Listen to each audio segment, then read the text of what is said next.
Okay, I'm going to call a regular Board of Education meeting to order. If we could all please stand for the Pledge of Allegiance.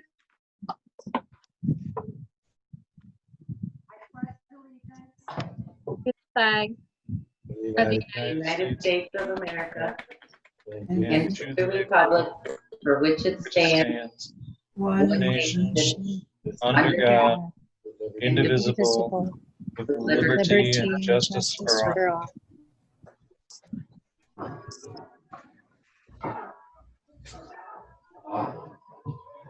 Okay, Chris, our mission statement. All right, good evening, everyone. At Richmond Community Schools, we provide a quality education that empowers students to be successful in a global community. I'll go ahead and do roll call. Angie? Here. Jessica? Here. Sherry? Here. Kyle? Here. Sandra? Here. Margaret? Here. And I am here. We have a quorum.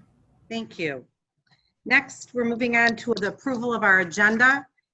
We have one thing to add under number 12. We have an item D, approval of letter agreement with the Richmond Education Association. So all board members received that information this afternoon, so we're good with that. So I would just be looking for an approval of the agenda with that amendment. I motion to approve the agenda with the amendment. Support. It's been moved and supported. Any discussion?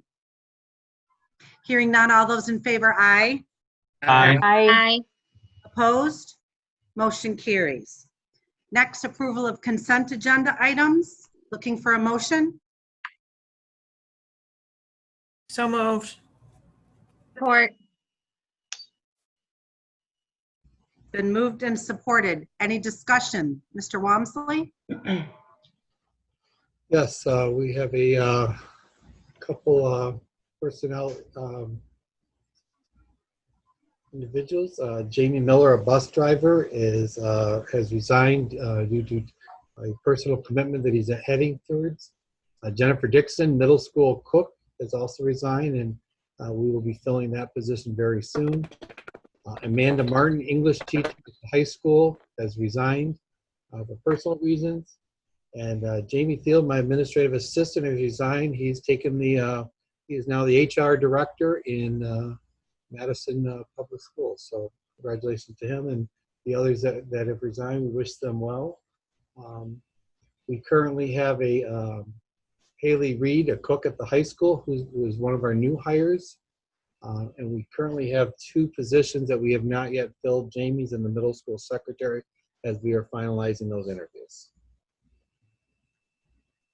Any other discussion?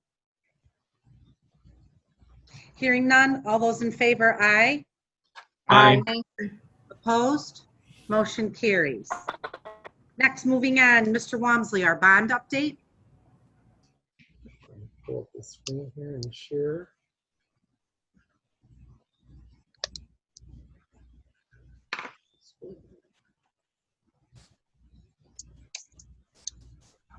Okay, the bond projects are underway, so you should see in front of you a PowerPoint with the bond projects. So we'll go from the beginning.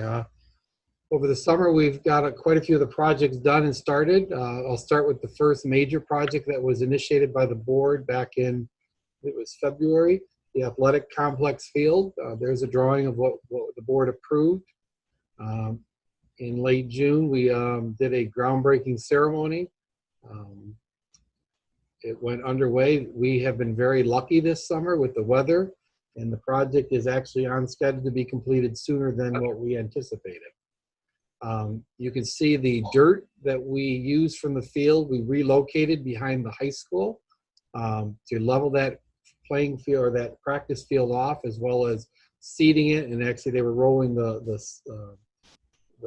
hay or the straw to cover the seed yesterday, and they're still working on it today to finish that. The field, it's been an interesting process, exciting process, a lot of people taking pictures and so forth.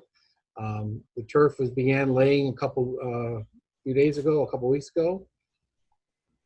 We are nearing, as of today, we are starting to near the completion. The Richmond R was laid out this morning for our final approval of placement in the center of the field. You can see on the end zones, the Richmond has been laid out as well as Blue Devils on the other end. There's a little close-up of the Richmond R and the Blue Devils. This R and actually the Blue Devil is sitting on top of the grass where they cut it out and then put it into the field. After all the splicing of the hash marks and the letters and everything, they'll begin putting the rubberized pellets, which are all located in the big bags in the parking lot, to actually create the playing surface and the soft or the cushion that the players will play on. We did have one of the trees that was dead in the athletic complex area right when you walk into by the concession stands. We had to have that removed. So we decided to have the bricks that was around that tree relocated. This is actually in the space behind the high school where they have usually have the bonfire around the homecoming. They'll be able to put that bonfire in that area, as well as it can be a sitting area for families as they watch for TAFL or some of the games that are played or practices around there. So we have relocated that. We anticipate within the next week the field will be done. They are in the process of painting restrooms and the press box, or they'll be getting started, I think, this week. They got all the equipment out there today, so sometime this week they'll be doing that. At the elementary school, we are getting ready to start fencing off the addition areas. This is the 200 hallway. You can see at the end of the hallway, it's a little blurry, but at the end of the hallway, they've now blocked off the exit door. And if you go into the end classroom there, you'll see they built a temporary hall that will be the exit hall while they're doing the construction on the new addition. This is the preschool wing. So they've again blocked off the main exit to the preschool. And you can see they now have created a hallway to go out to the exit door so that if we need to evacuate the building, we have a way of getting students out. Once all the projects are done and the additions up, these walls will be taken out and then the temporary exits will be removed. In the 300 hallway, they again blocked out the entrance. You can see this is a little more permanent structure.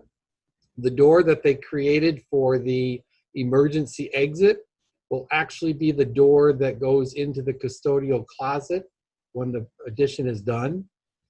So that is the permanent structure at that point. In that hallway is where the 2 bathrooms will be added to the classrooms on either side of that wall. So we're trying to minimize the temporary expenses and being able to utilize it. The elementary roof is complete. The addition on the kindergarten and first grade, this used to be a stone roof. In the past, the stone was removed and sucked off with these high-powered vacuums, and the new roof and completed is finished. So in the elementary, the next phase will be doing the roof on the gymnasium cafeteria, which will be done in the summer of '21. So that gives you an update on the elementary and the playground, or the athletic field. We are currently, tomorrow actually, we're doing a page-by-page turn of the middle school and high school drawings. And from there, once we make sure we've captured everything, it will go to final costing, or estimating, I should say, to make sure we are in budget. And then from there, it will come to the board for review, and ultimately then the bids will come to you sometime in October once we go through the process of putting out the bid, vetting the contractors, and then bringing the contracts to you. But both the high school and the middle school are being released at the same time. So that's where we are in terms of the bond. Thank you. Any questions, anyone? No? No questions, but I did drive by the field today and it looks awesome. Yeah, it does. It looks really good. I think Mr. Reinhardt's like a kid in a candy shop every time he goes over to that field, as well as every coach. So they are very excited, and it is very nice. It'll be nice for our student athletes. Mhm. Yeah, it's just a really good visual for everybody to see. You don't usually get to see a lot of bond work that happens inside buildings and all of that. So it's a really good thing that people can see and are talking about. So Yeah, it's great. Just one quick thing. The fencing around the perimeter of the athletic complex is finished. It's the black fence that got replaced. If the board might want to note that the fencing that goes along the drive by the parking lot was moved back. Part of that reason was because of the underground power lines and so forth and punching holes in the ground.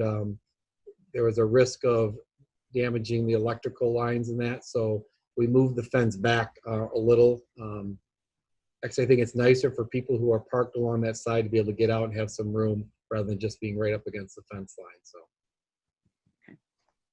Okay, thank you. Okay, moving on.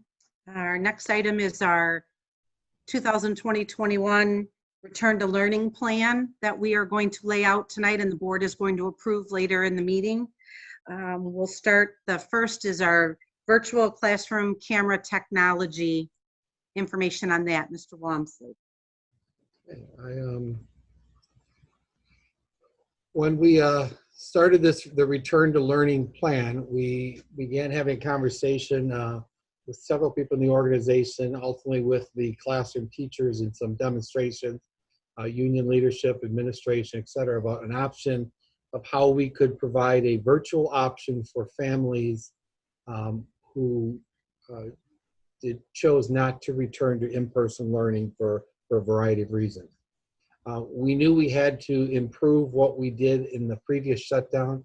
As I said before and in many parent meetings, what we did overnight, I think it's pretty remarkable for what our staff had to do in a very short time. I often reference at 11 o'clock on March 12th, which is Thursday night, we were told that we were not having school on March 16th, and our staff had to literally within a day and a half pull it together. And did a remarkable job for that short time. But we knew we can do better and we can provide instruction better for students, and this gave us an opportunity. So in the screen in front of you is the projection camera system. It is a PTZ camera with a USB that's directly tied to the teacher station. It is 100% controlled by the teacher. We've had many demonstrations on it. We brought in a group of invited teachers to come in on, I believe it was like July 14th. Of our 80 plus teachers, almost 60 of them participated in some fashion to have a conversation about this. And what makes me most proud about our teaching staff at that time was it wasn't about should we or not do this. It's about how do we make this good for kids and instruction for kids. And the creativity that came in the conversation, I think, is pretty exciting what's going on in the district. So basically the camera is pre-programmed. The teacher has the ability to program the camera to different zooms or areas in the classroom. It also has the ability for those teachable moments that a teacher can move the camera where they feel they need to in order to teach for the students at home. It is a live stream for the students at home. The camera rotates and swivels on the ceiling there 350 degrees. There's about 10 degrees that it doesn't capture. But a teacher, it's basically a document camera on the ceiling that our students are used to in the classroom.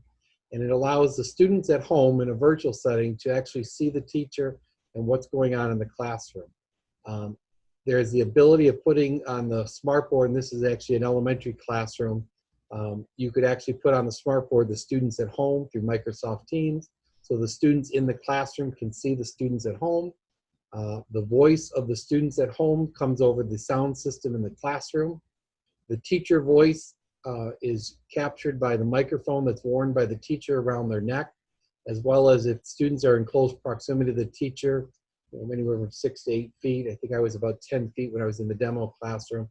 And as long as you're talking in your normal voice, it will pick up the conversations in the classroom. So the concept is the students in the classroom, the students virtually can participate together, interact together, and be one class just in 2 separate locations. So this process was started. We sent it out to bid. Tonight is the formal approval. As I mentioned to the board and talked to the board about, I exercised the emergency purchase to start this process because of the timing required and not having any board meetings in July. Having received no pushback, and I really support from all the groups, we moved ahead and began installing these. They will be finished being installed next Saturday, August 15th. So that will be the last day, or the day when all the cameras will be finally installed in the classroom. So it's pretty exciting. It's a one of a kind. It's a very unique experience for students that are choosing a virtual option. There is so many possibilities for not only what we're dealing with COVID-19, but also when we're dealing with potentially students that are homebound, students that are suspended, how we can keep them connected to the learning in the classroom, as well as provide meaningful instruction. I will take any questions. Any questions, anybody? Okay, thank you. Next, our preparedness and response plan presentation to the board. Okay. Mr. Walmsley? On June 30th, Governor Whitmer issued Executive Order 2020-142, which basically required all public schools, charter as well as public schools, to put together what's often referred to as a return to learning or return to school plan. The official name that the executive order gives is the COVID-19 Preparedness and Response Plan. Once it was released, I activated our team, and I'm very proud of not only the administrative team, but also the teaching staff for coming together and really thoughtfully thinking about everything that we have to consider in the plan, everything that has to be articulated. This plan is based off of the Michigan Returns to School plan, which is available on the website. I have it up here. Okay, there it is. And in this plan, it talks about the required items the districts must do.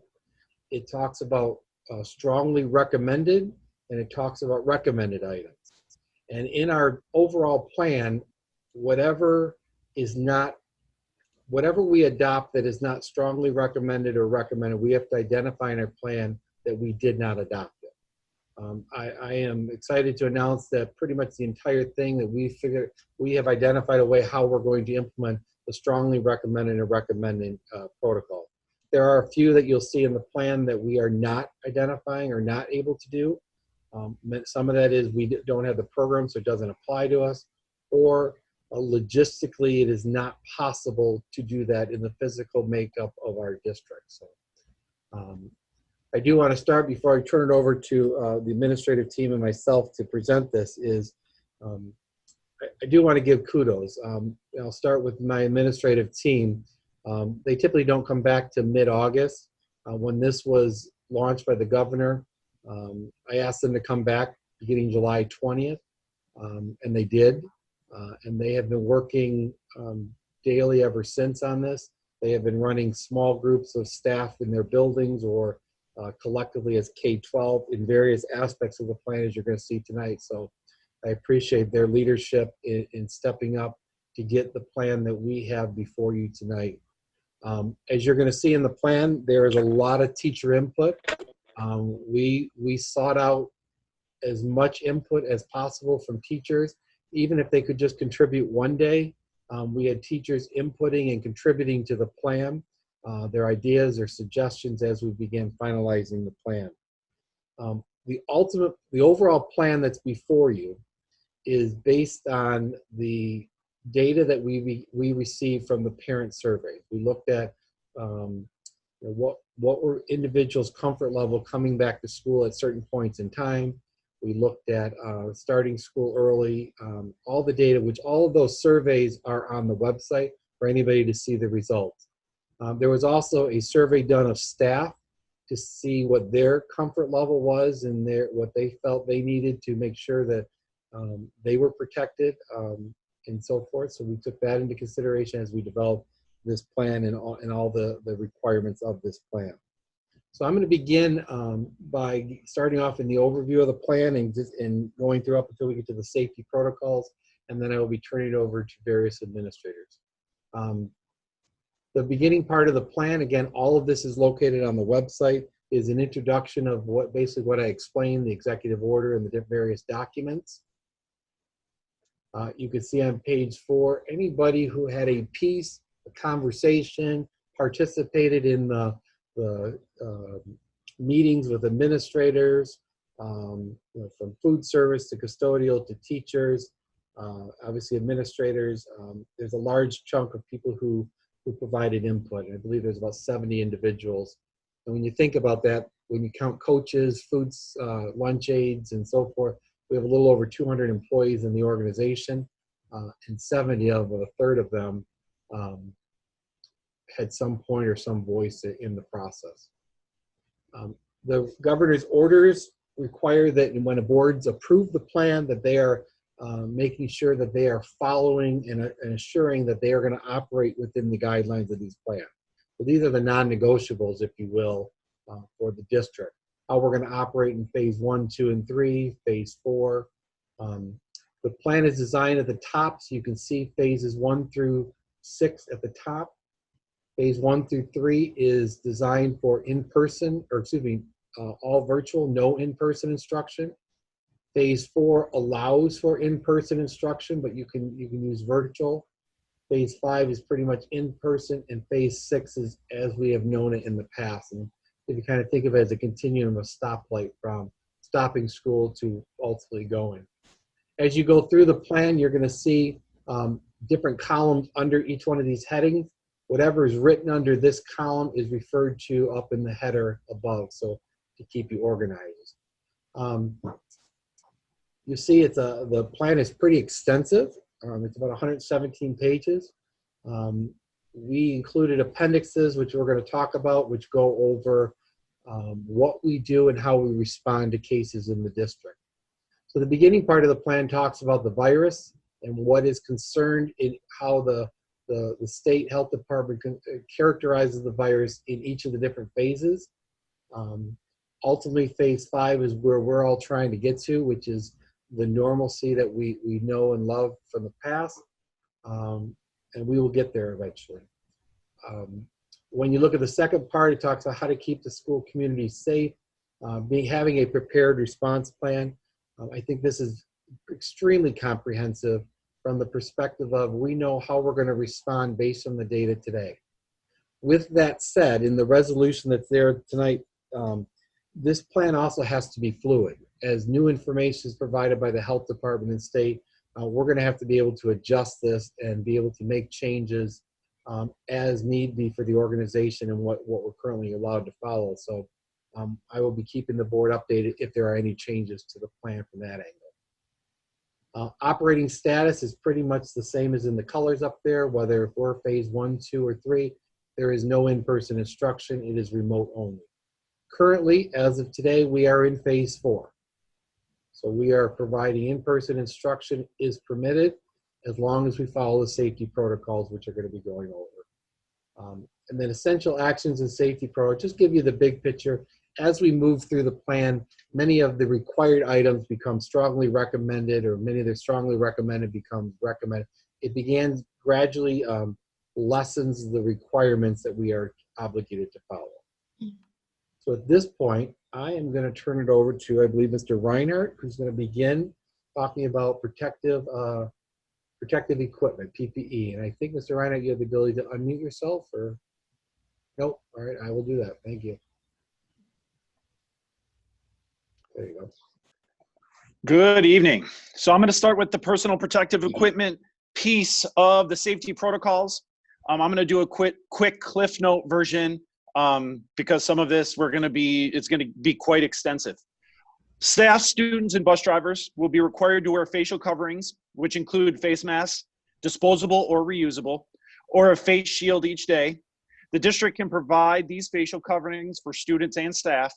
If anyone is unable to wear one because of a medical reason, it must be documented in the superintendent's office.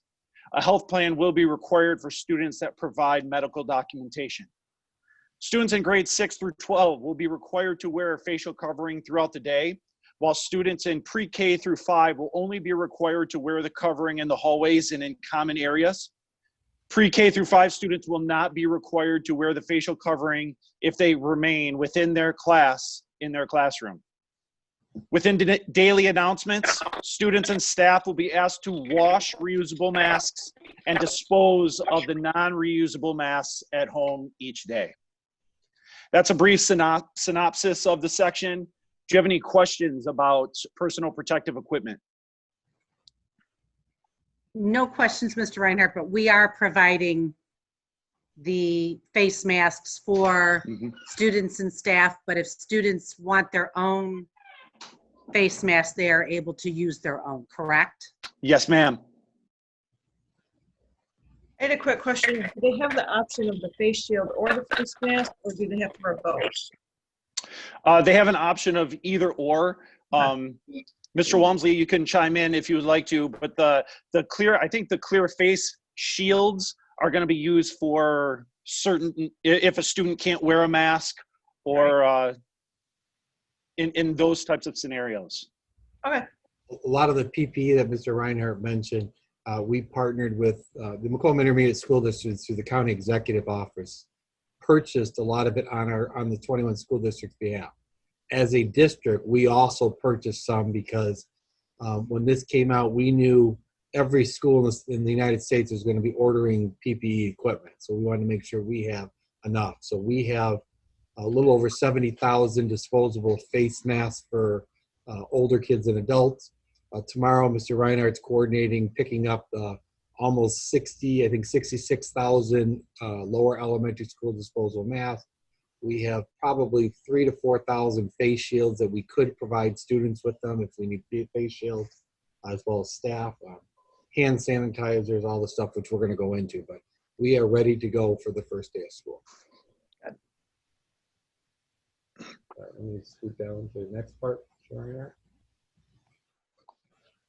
And just as a note, you'll see on there's a recommended and highlighted, and there's certain areas that are strongly recommended that I reference within the personal protective. Much of the required items become recommended items in phase 5. So you'll see this part in red, and I'll just point it out because I happen to scan through it.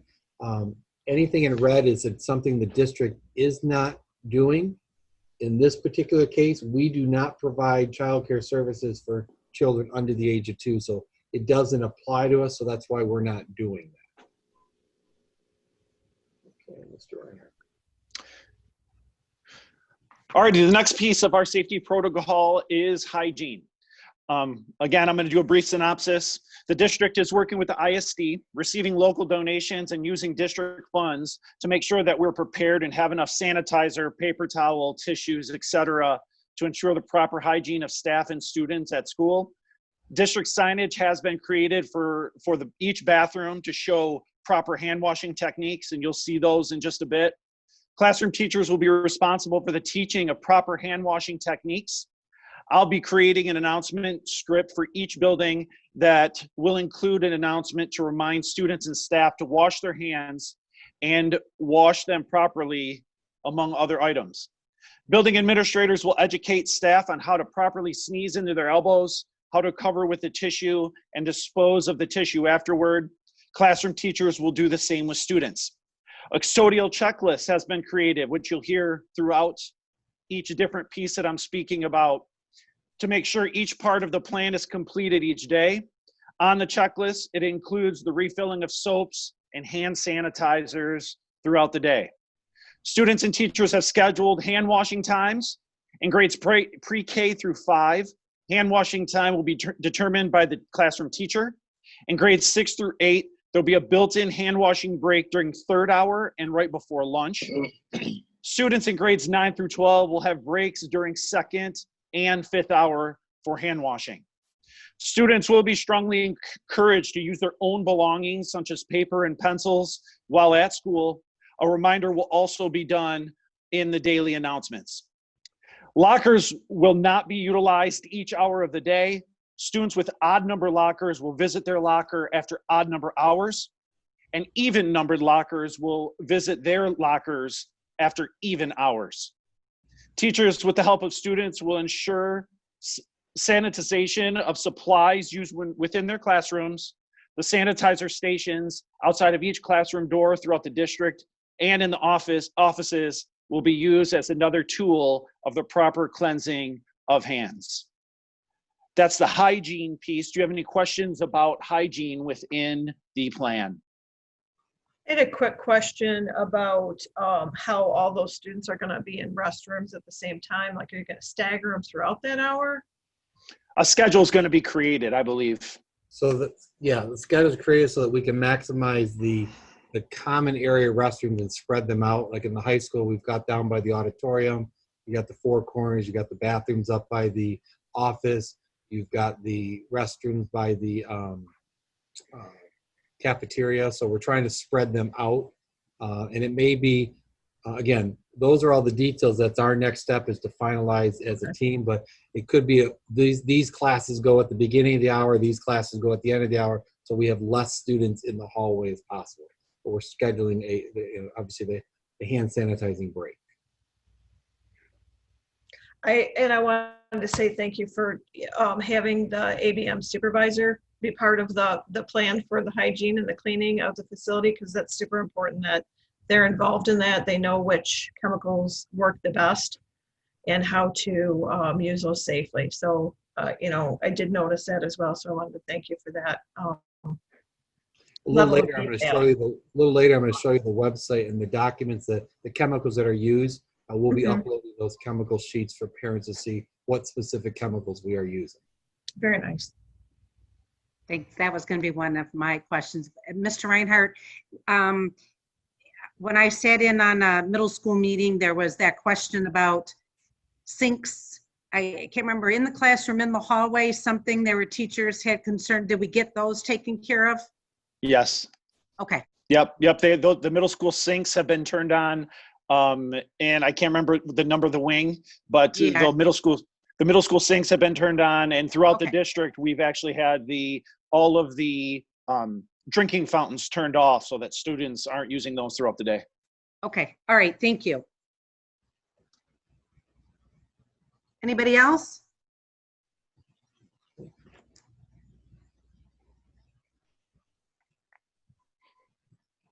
Yes, I don't think am I sharing my screen? No. No. That's why, Chris. I apologize. I'm thinking you guys are looking. Oh, I apologize. All right, let's do this here. Is it up there now? Yeah. I apologize. My Listen, apologies. He was doing a good job explaining without that on the screen. So I'm sitting here pointing on the screen thinking you guys are seeing what I'm pointing to. Okay, let's go on, Mr. Reinhardt. It's all yours again. All right, the next piece of our safety protocols is spacing, movement, and access. This kind of jumps around, so forgive me, but I'm going to try to get all the information into this piece. Classroom teachers will be required to position desks to give as much space as possible for social distancing as allowed by the class enrollment.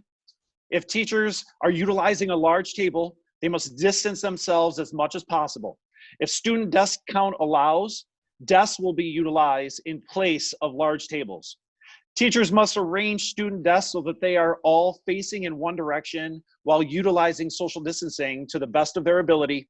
Teachers can temporarily move desks to accommodate cooperative learning. Teachers and support staff will be required to maintain social distancing between them and the students as much as possible. Family members and guests will only be allowed in the building for extenuating circumstances such as IEP meetings, medical issues, or personal hygiene concerns. Signage has been ordered to remind students that they should practice social distancing, stay 6 feet apart in lines, hand hygiene, and more. We will take a look at those signs in just a bit. Tape has also been ordered to make a median line in the hallway that will keep students from moving from side to side and congregating. Everybody will be moving in the same direction. Building administrators will work together to designate doors as entrances or exits to keep traffic moving and to avoid congestion. Any adult guests within the building must wear a face covering and will be required to sanitize before entry. A log will be kept of all adults that enter the building. Teachers will make every attempt to open windows when weather permits. Accommodations will be made for those students with allergies and or asthma. The district will make every effort to keep cohort groups together outside of their classrooms, but this will vary from building to building. The district will also make every effort to maintain social distancing among students in the hallways, but will not be feasible at all times. Building principals will assign zones and areas for teachers, for staff members to monitor the arrival and dismissal of students. This will help keep students from congregating and encourage the practicing of social distancing. Physical education classes will be held outside if at all possible.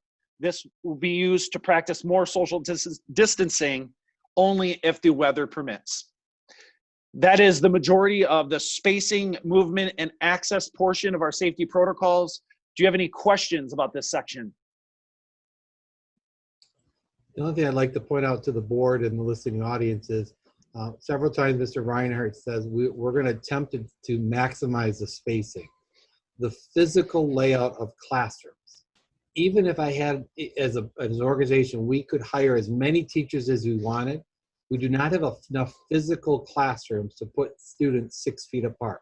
We're going to spread desks as much as we can.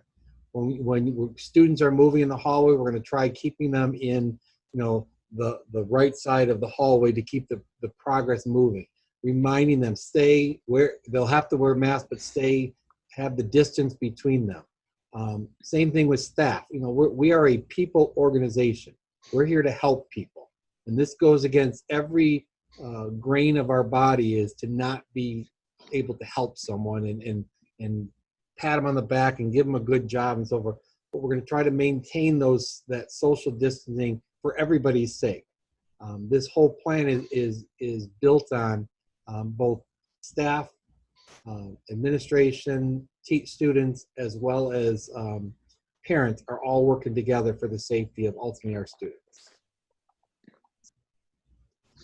So with that. What about recess time?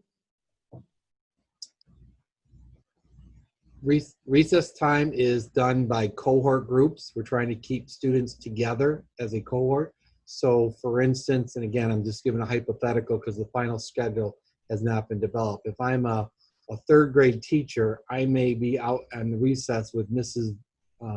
Walters and Mrs. Barrett. And their kids might be on two ends of the playground equipment, keeping them to be able to play, but with their cohort group of kids. Okay. We have built into the schedule, we have purchased pump sprays that we can disinfect playground equipment after use and multiple times throughout the day. This is another one that physically with the manpower hours required, it is almost impossible to do it after every student touches every equipment. But we're going to be constantly disinfecting multiple times through the day and at the end of the day, as well as having students wash their hands, use the hand sanitizers as much as possible. And it might be a little bit more difficult to do that in the cold weather. Correct. It's a liquid. Correct. Okay, the next section that we goes through, I think that is that's mine. It talks about, in the next three sections, talk about screening students, staff, and guests.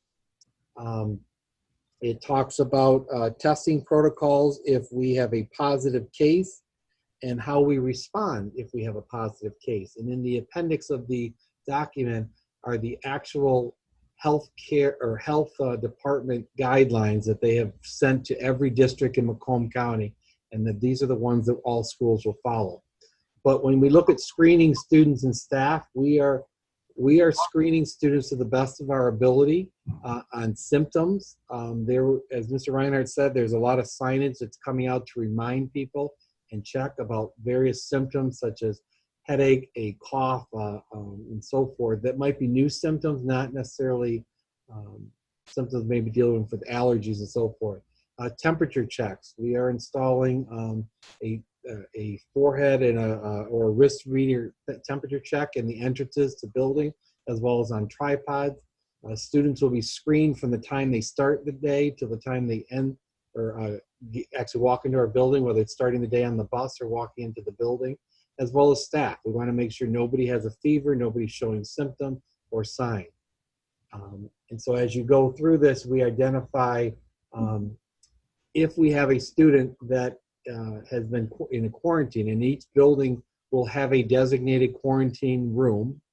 And I put room in quotes because it could be a conference room that's going to be turned into a quarantine if we have to use it. Hopefully, my hope is that we never have to use it. My reality says it's when we're going to have to use it, because knowing when you put students back in a building, it's more likely that we're going to have a case. So how do we respond and make sure everybody's protected? In the plan, it identifies if someone has been in quarantine, what equipment that we're going to provide them to make sure that if we have to watch the staff or a staff member reassigned to watch the student, etc. Again, talking about testing protocols, it looks like the next section, and I'm kind of grouping these together because we're going to go into more detail with them in the appendix. We're relying on a lot of self-assessment. We are asking parents, encouraging parents, I don't know if you want to even say pleading with parents, if your child has any symptoms, is running a fever 100.4 or greater, do not send them to school. Do not put them on a bus. Do not send them to school. This is not a time to give them Tylenol, get the fever down, and go. We need to really be cautious because it could affect a lot of students and staff. So we're asking it to start with the families before they put them on the bus, before they drop them off through car. And I'll show you a couple of flyers that we're going to be using that will be going home to remind parents. As I mentioned, we'll be screening any student that rides the bus, has to do a self-assessment of symptoms as well as a temperature check. They'll be given a mask if they don't have their mask, as well as using hand sanitizer. All of that has been, it's here, it's now in the process of being mounted on the buses. And then when you get to the next section, testing protocols again. If a student has symptoms and as when you see the document, it's pretty clear on trying to distinguish the symptoms of COVID-19 and identifying possible COVID-19 cases. We'll be contacting emergency families or the contact on their list. So it's important, I know you're going to hear it again, it's important for families to make sure their emergency contact numbers are up to date. If a staff member becomes ill and they are not able to transport this, we will be contacting their emergency contact personnel, and if need be, we'll be contacting EMS to transport them.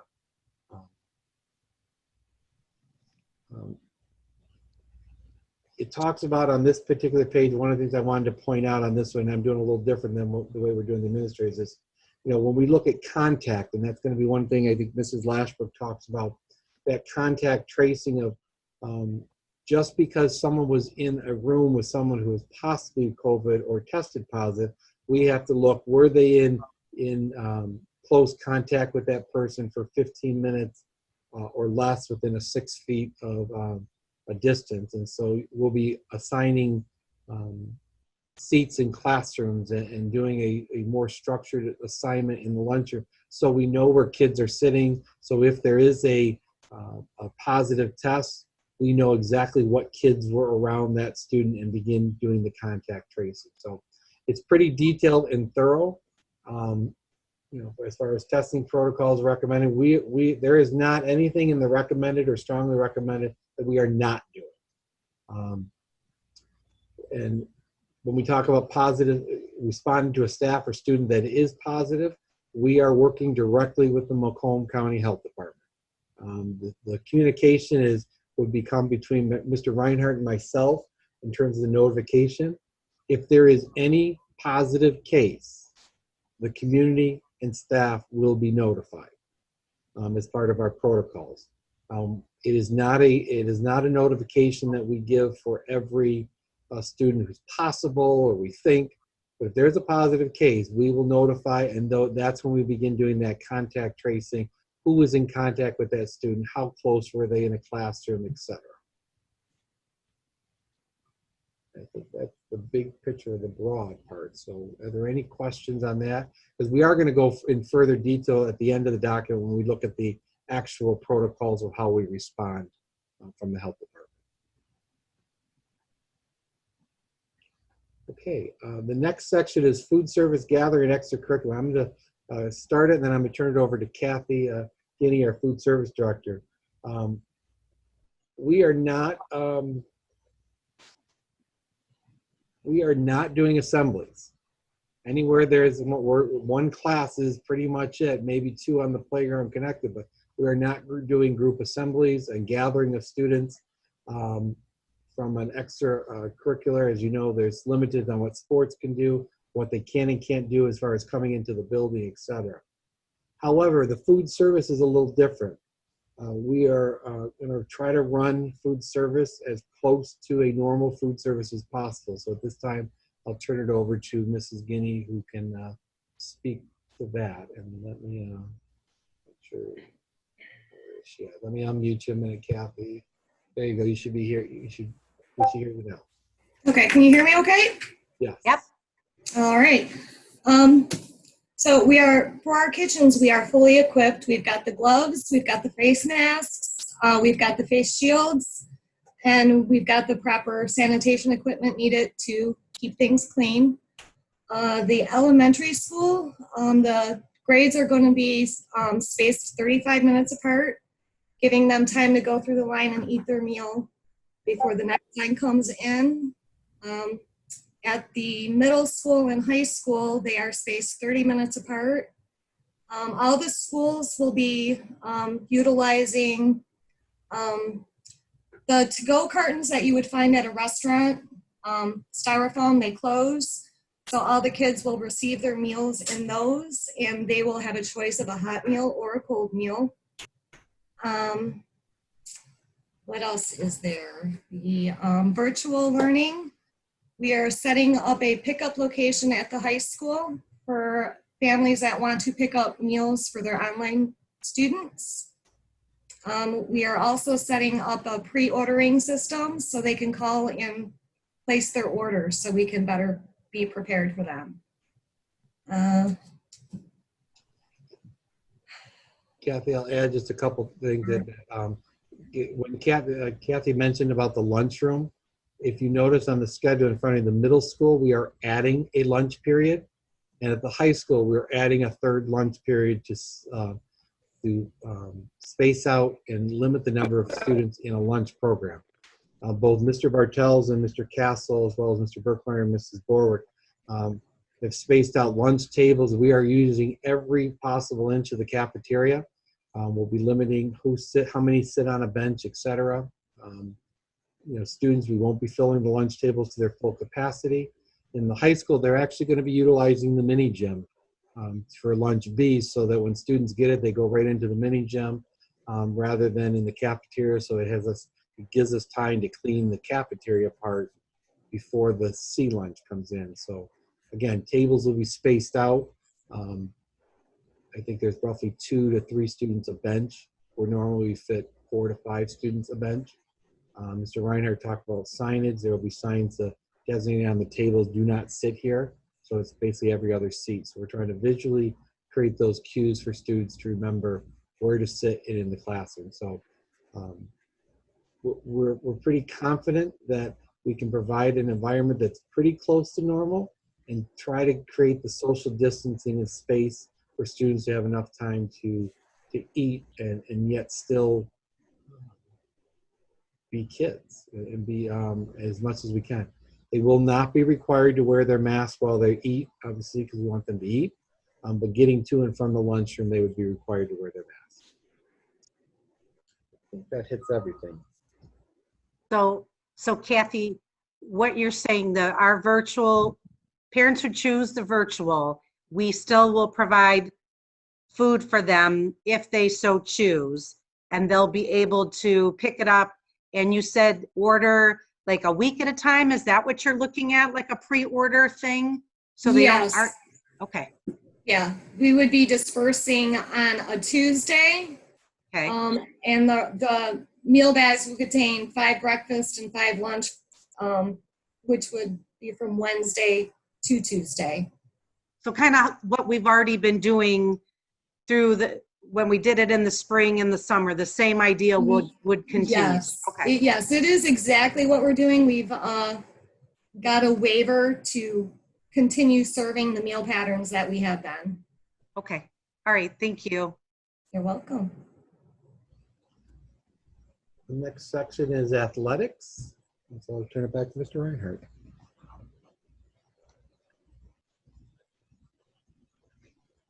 Mr. Walmsley, could you unmute Sandy, please? Somehow she got muted and she can't unmute herself.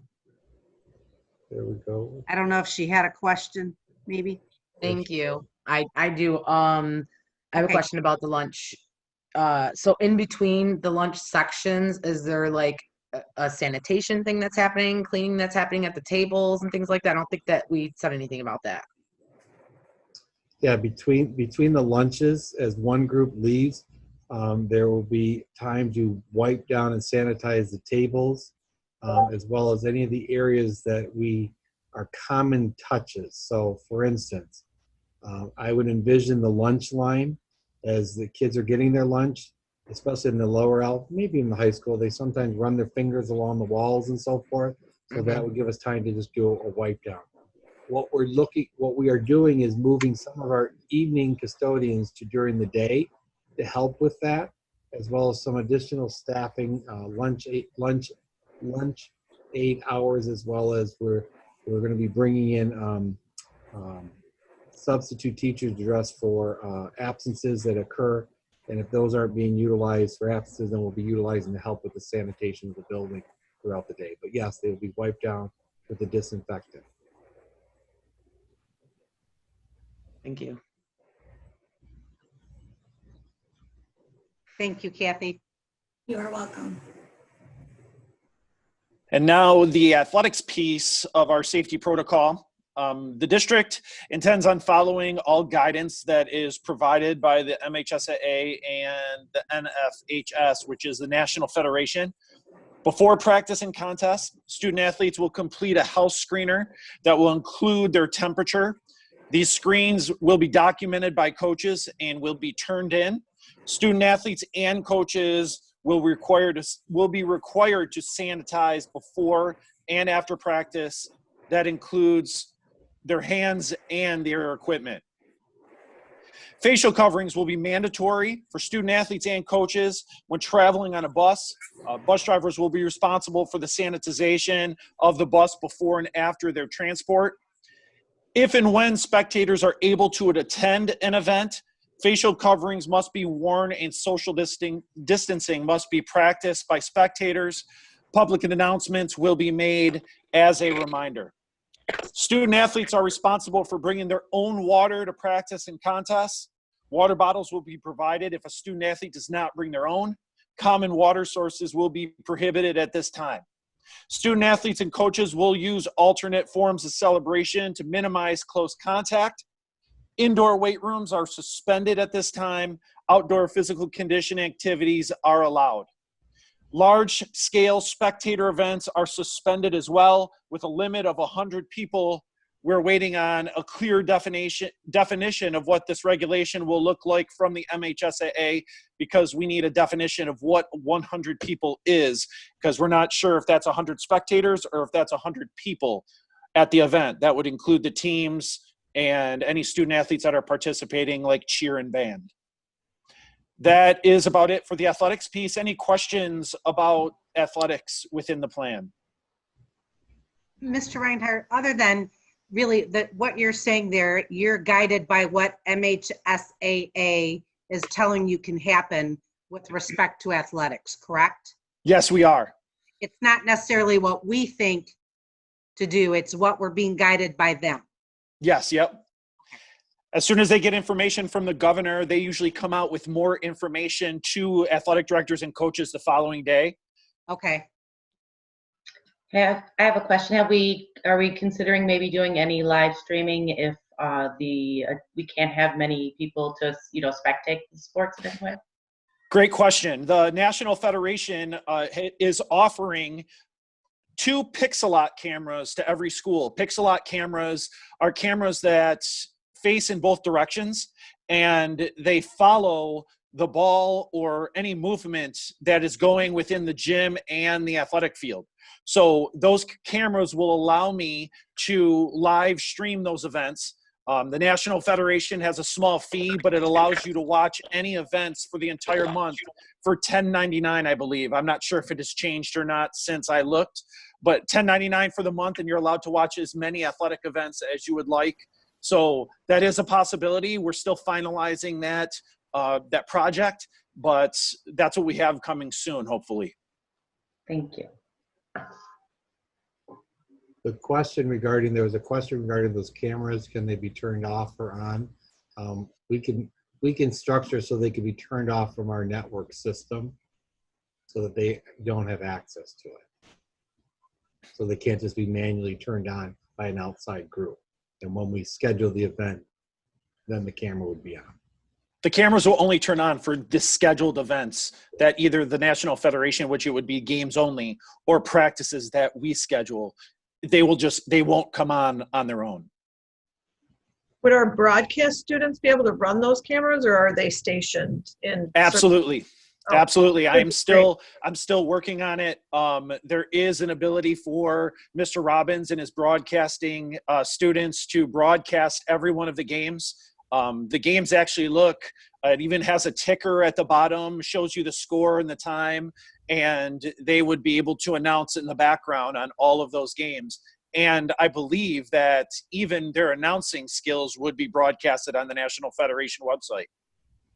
In the light of all this chaos, that's great experience for those students. Absolutely. Okay, next one is cleaning.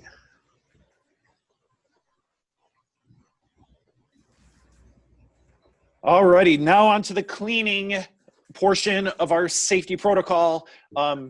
As Chris mentioned earlier, we're working closely with ABM, our custodial group, and they actually helped me with this piece of the safety protocol.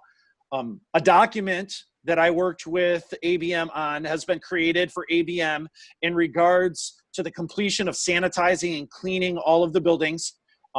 Light switches, doors, benches, bathrooms, all have to be disinfected every 4 hours throughout the day. So those are all pieces of the document that we have created. The media centers, computer labs, and other hands-on classrooms are reflected in this document as well. I'll be sitting down with ABM once schedules are solidified to build an actual hour-by-hour cleaning schedule with them. ABM will be using teachers' prep periods to wipe down the classrooms. Students in grades 6 through 12 will wipe down their desks as well with the help of the classroom teacher. ABM will be cleaning playground equipment using the pump sprayer at least twice per day, like Mr. Walmsley said earlier. This is also within that cleaning document that I'm referencing. With the guidance of ABM, all cleaners and disinfectants will be stored securely away from children, and the custodial group will be required to wear gloves, masks, and face shields when performing these cleaning activities throughout the district. That's about it for the cleaning protocol. What questions do you have about this section? So I would assume the kids that we're asking to clean those desks, that it's just a 1 to 10 bleach solution so that they don't have to wear gloves? Or they will be wearing gloves? I'm sorry, go ahead. No, go ahead, Mr. Walmsley. It is a 1 to 10 bleach, and it's basically the spray bottle is provided by the teacher to kind of spray the desk, and the kids are given the paper towels, so they're not directly touching the chemical, but it would be on the paper towel that they are touching. So it's just cleaning their stuff before they leave the building or the room, so that they can we can have it ready for the next student. Mm-hmm. And you just estimate that, just from a 6 through 12, we're probably talking 800-900 desks that have to be cleaned. Right. But yes, it is safe for the students. Okay, and then the next one is Busing and transportation. Thank you, Mr. Reinhardt. Thank you. Mrs. Dobbs is not feeling well today, so I am filling in for her. Busing and student transportation. As we talked a little bit before at the beginning, when students get on the bus, they'll be asked to use hand sanitizers and have masks on. They'll be required to do temperature checks. We're asking parents to remember the windows on buses will be down, weather permitting. So as the buses are driving, particularly in the early morning hours, it may be cooler on the buses. To ask that students dress appropriately on the buses. We're trying to keep the air flowing on the buses.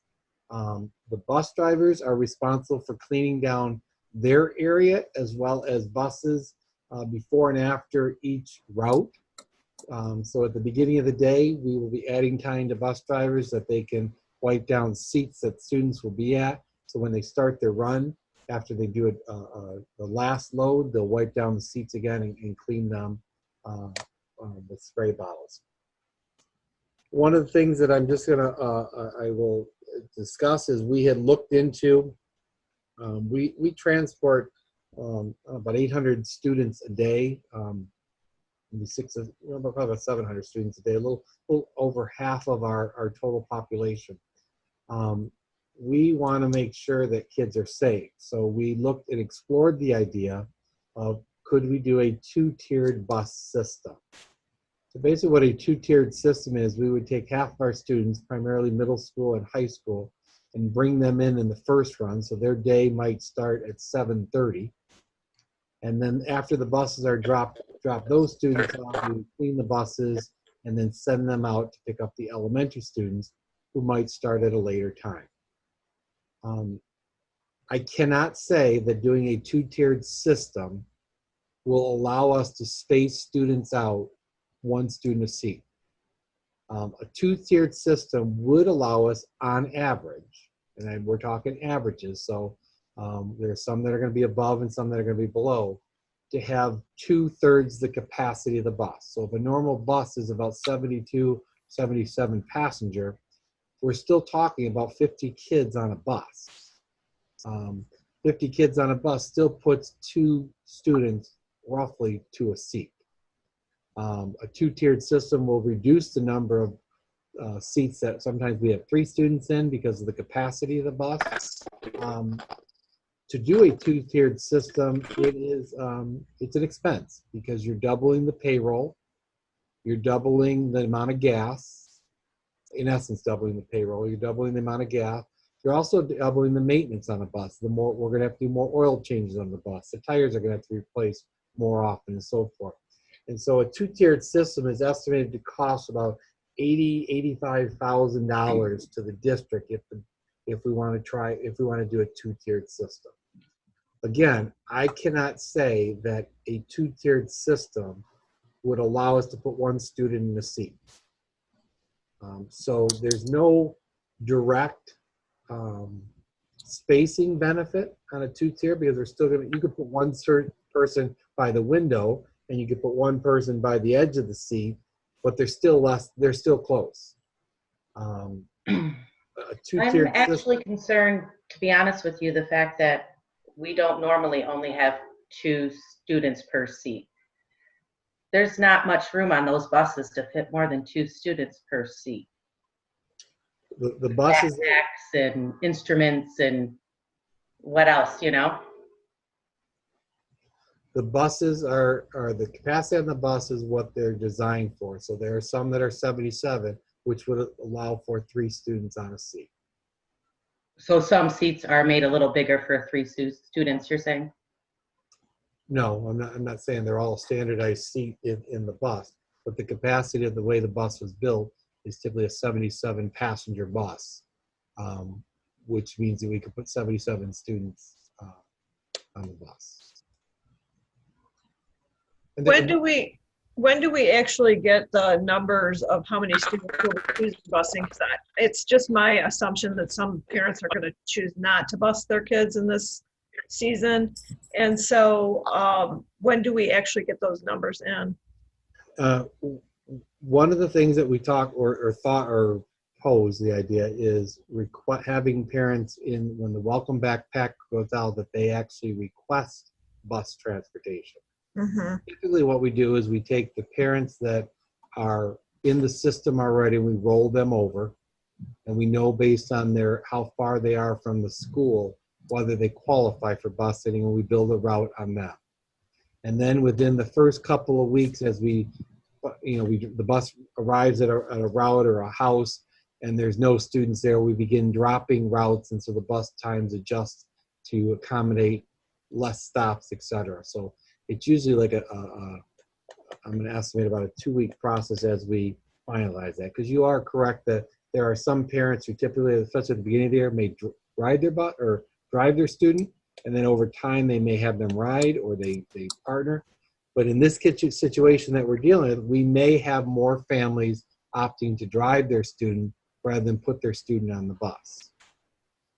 The other piece that we have is we also have, based on the number of potential virtual students that we have, would also reduce the potential of how many students are on the bus. As of today, at 4 o'clock, we were at 169 169 students that requested or submitted a virtual option form. So once the plan is approved, there will be an email that goes out to those families letting know we have their requests and that they'll be getting more information on the logistics of confirming their request. Well, I guess, Brian, I don't know where you're at with this when you're talking about this 2-tier, but I don't know that I'm in favor of a 2-tier system when it's not going to give us that much more of an advantage. And we're already, I believe parents are in situations of trying to figure out, do they want to send their kids to school, virtual, all of that. That's just one more added thing. If we do 2-tier, I've got a middle schooler and an elementary. My middle schooler's going, then we're coming back for my elementary. People have to work. That's just my thought, throwing it out there, that I don't see the advantage of it in a time that's pretty crazy right now for parents. In the pluses and minuses, when you look at all of these ideas, that is definitely one that is a concern that we would have from a parent perspective. The latchkey before and after school is open, but for those parents who didn't use it, who now would be required to use it because of work schedule, it becomes a new cost for families for that latchkey. So again, if I could say today that if we did a 2-tiered system, we could put one student on a bus or one student per seat to create spacing, I definitely see that there's a physical advantage to do that. We cannot do that even with the 2-tiered system. And the challenge that Richmond has, as well as every other district, is for bus drivers. If we remain our current busing and a bus driver is ill, has to quarantine, there is a possibility that we're going to be short bus drivers and have to cancel routes and let parents know that. We're going to do everything we can to try to prevent that, but every district is looking for bus drivers right now. Right. So we are in our current system, we're already with the resignation that we have with Mr. Miller, pulling up one of our subs and our backup. We are anticipating a possible second resignation due to personal reasons. So we're starting to limit who we have access to drive buses. Mm-hmm. So I just want to put that out there as just a thought, that not that it really weighs in anything, but we need to recognize, and I would hope parents would recognize, in this situation, we potentially could have more people in quarantine. Forget being sick, just in a quarantine, that reduces the number of bus drivers.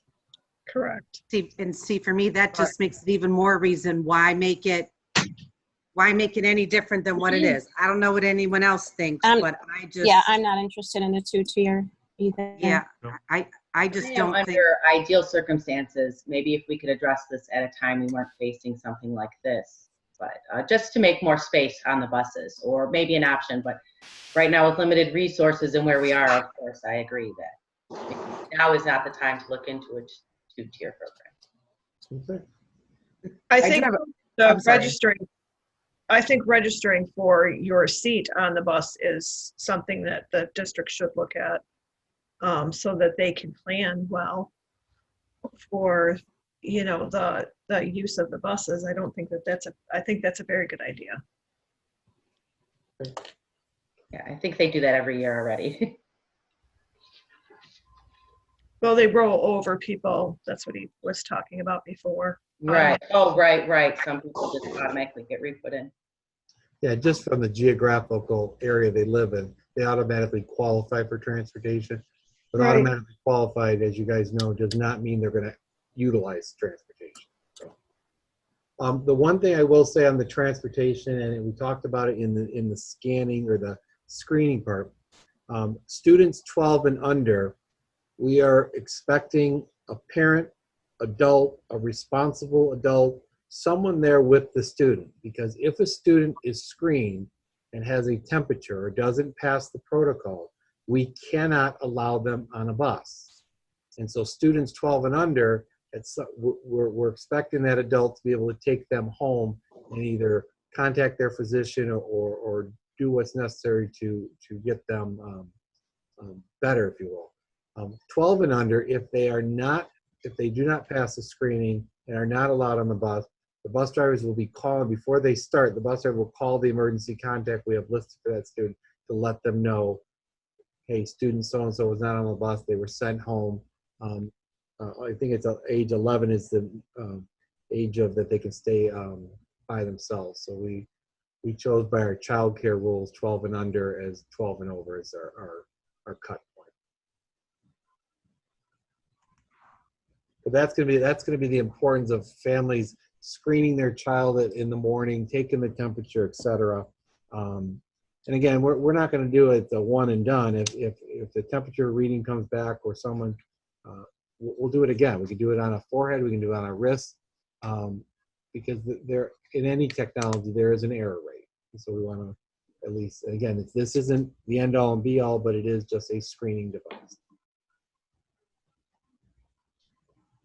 That goes to transportation. Now we're down to medically vulnerable students, which would be Mrs. Lashbrook. And I think I might have to unmute her. There you are. Hi, everybody. Hello, Christy. Hi. In this section, we're talking about medically vulnerable students and staff. And our plan calls for all plans, so healthcare plans of students, IEPs, and 504s will all be reviewed by appropriate staff members to make sure our students' medical needs are being addressed. Parents of students who have high-risk health concerns are being asked to notify their building administrator just to make sure that we're aware of them. And any staff who have high-risk needs are being asked to notify Mr. Walmsley's office, so we have that on file. And then in the recommended, any staff that provide medical care involving aerosol generating procedures, so for example, like a nebulizer, we will be providing them N95 masks as long as we can get them. We have them ordered, but as long as we have them, otherwise we'll give them a face shield and a mask to use while they're doing those procedures. Any questions?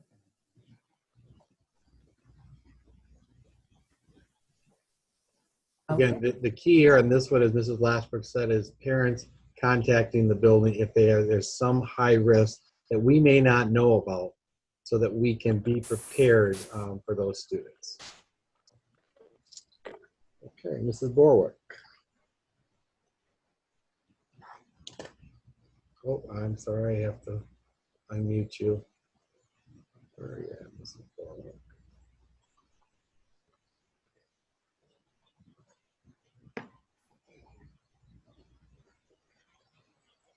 There you are. I'm sorry.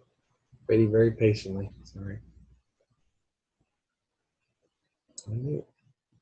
There we go. We good? You're good. All right. Good evening. Obviously, I have the social emotional component, and obviously the social and emotional welfare of our students and staff are a top priority for the district.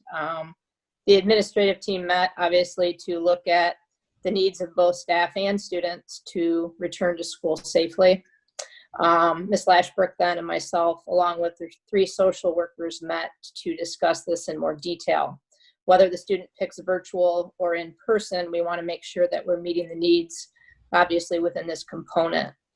All of the components here were strongly recommended, and we were able to meet them as a district. The first part is the mental health screener. So we've decided to do this through an online platform. We did it through its age appropriate. So you have a K2, a 3-5, a 6-8, and then a 9-12 that will be administered during the first 2 weeks of school, either by the social worker or the classroom teacher, to gain the feedback from the students that we need to see how they're feeling and then obviously support those students. We also discussed the referral process and understand these are a lot of things that we're already currently doing, but just making sure that we meet the needs of whatever platform our students pick. So identifying those students through the online referral process. We'll have a referral process in all 3 buildings that will go to the social worker, and then also utilizing those screenings that we talked about during the first 2 weeks of school. The next thing was the professional development component, and we're looking at doing that obviously in August when our staff returns. We will review the online screener. We're going to discuss the identification of students who are at risk. We'll then again discuss the social work referral form. Self-care tips for our staff, obviously if they have anxiety or concerns about returning. We're going to revisit the mandated reporting protocols that we as staff have to abide by. We'll also discuss the emergency operation plan. The other thing that we did put in place, and if you get a chance to look at the district page, the social worker website is going to be under the parent tab, the student tab, and the staff tab with a variety of resources available to everyone. The next thing to discuss was just kind of where some of those resources will be located. Like I said, whether it be the parent, student, or staff tab, that will be located on the district website, just so everyone knows where they can go to for those resources. Other things that we discussed is putting in resources. The care resources that we have available for our staff will also be on the website of our social workers. We will also look at our social workers as our liaison in all 3 buildings. They will be the point person along with Mrs. Lashbrook and the administration to assist families and students who may be struggling during this difficult time. Sorry. And then the next thing is we put together channels of communication. The one thing, Macomb County Crisis Line has been provided. That will be on the social workers website page. They also have an attached letter that will be provided and updated from the ISD that explains what people can do if they're struggling during this difficult time. Some of the things that they recommended within this plan is to discuss with our parents the destigmatization of COVID-19, behavioral responses to crisis, general best practices with trauma with children, and then positive self-care strategies to promote health. So we put some resources together, and those will be on the website as well under the social workers page. So if anyone has any questions, I can take those at this time.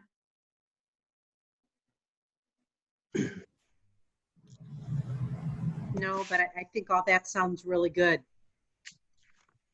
Really good. Thank you. We are lucky. We have 3 outstanding social workers who are very dedicated. So we are very blessed as an organization. The next is the crux of the content, the instructional part, which is basically why we're in the business we're in. As you can see on the graphic in front of you, within each phase, we have an online option for families. And I explained a little bit about how that operates in the beginning, and I'll also show you some resources for parents who are still making decisions and what to expect. Throughout this process, we're going to look at where we currently are, phase 4, in terms of in-person and virtual. We are providing instruction regardless of whether they're in-person or virtual in a very seamless manner or close to in-person classroom for those that are in the virtual setting. So to begin this section, it talks about the governance and how we operate. So I talked briefly of how we got to this point. We've looked at parent surveys. As of last Saturday, we've held 4 parent meetings, and we'll have another one scheduled for tomorrow, just to hear ideas and thoughts from parents' perspective, what they're thinking about. I've got a list of things to share with the administrator, just logistical things that we need to think about and how we're going to operate. Involving as many stakeholders as possible in terms of how we operate and what our plan is. I'm very proud that we have accomplished and brought in as many people as possible, approximately 70 staff members, board members, administrators, everybody, to give their 2 cents in the process and figure out how we're going to operate for the 2021 school year. And so regardless of the phase you're in, these are all the recommended or strongly recommended processes. So at this time, I turn over to Mr. Bartels, who's going to talk about remote learning and instruction. Thank you, Mr. Walmsley. Hello, everyone. I'd like to echo that, that in the last 3 weeks, it's been a pleasure working with my colleagues and Mr. Walmsley and the teachers and everybody involved. It's actually, it has been a great experience. I don't look forward to what is going on, but it's been a great experience working with everyone and hearing the teacher conversations in the classrooms, talking about what I'm going to talk about in a second, and the excitement, nervousness, but the excitement of, we've got this, and sharing ideas. It's truly remarkable that what the teachers have been doing, and setting the stage for when we do have the students in front of us and online. The plan states that we have to look at 2 things. The 2 parts are, what do we have to do with instruction before school starts, and then what do we have to do when school starts and the students are in front of us or at home.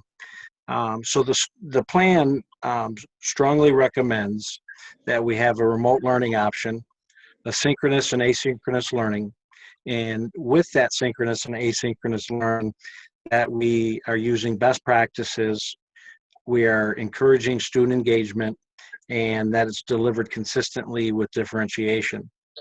Well, when we went over a lot of these components in instruction, it's what we already do, but now we have to look at it through a lens of, we have our kids in front of us, and how are we going to have our virtual learners be part of that. But most of it is what we do already, and then it's a matter of working out the technology, which again, Mr. Berkmeyer and Ms. Lashbrook are talk about that in a little bit about the trainings, but everything's in place to make that happen. And the teachers are signing up. And I don't know if Mr. Walmsley mentioned this, but like almost 80 have already signed up for sessions in a week. So it's pretty exciting. We will be utilizing the in-class camera that Mr. Walmsley showed earlier.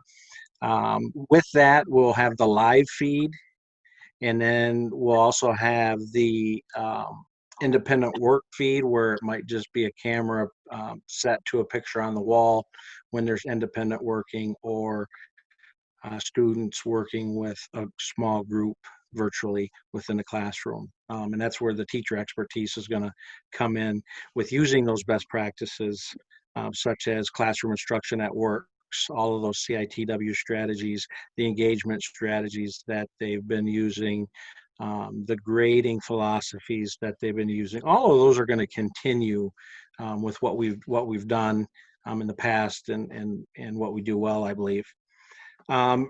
The plan also says for us to continue to stay in contact with the MDE with regards to policies and guidelines. We are all on their listserv where we get the weekly emails from the updates from the MDE and the different subcomponents of the MDE that we read and oftentimes we bring to us with our administrative meetings with Mr. Walmsley and discuss things on how that affects us. So we're going to continue that. We already do that. The other part of the plan said make expectations clear to school leaders and teachers. Spend past several weeks we have brainstorming with the parents and with the Zoom meetings from Mr. Walmsley, board members, teachers, other administrators, technology. Everyone's been involved. So we've been hammering out in the last 3 weeks, and I believe we have a pretty good plan.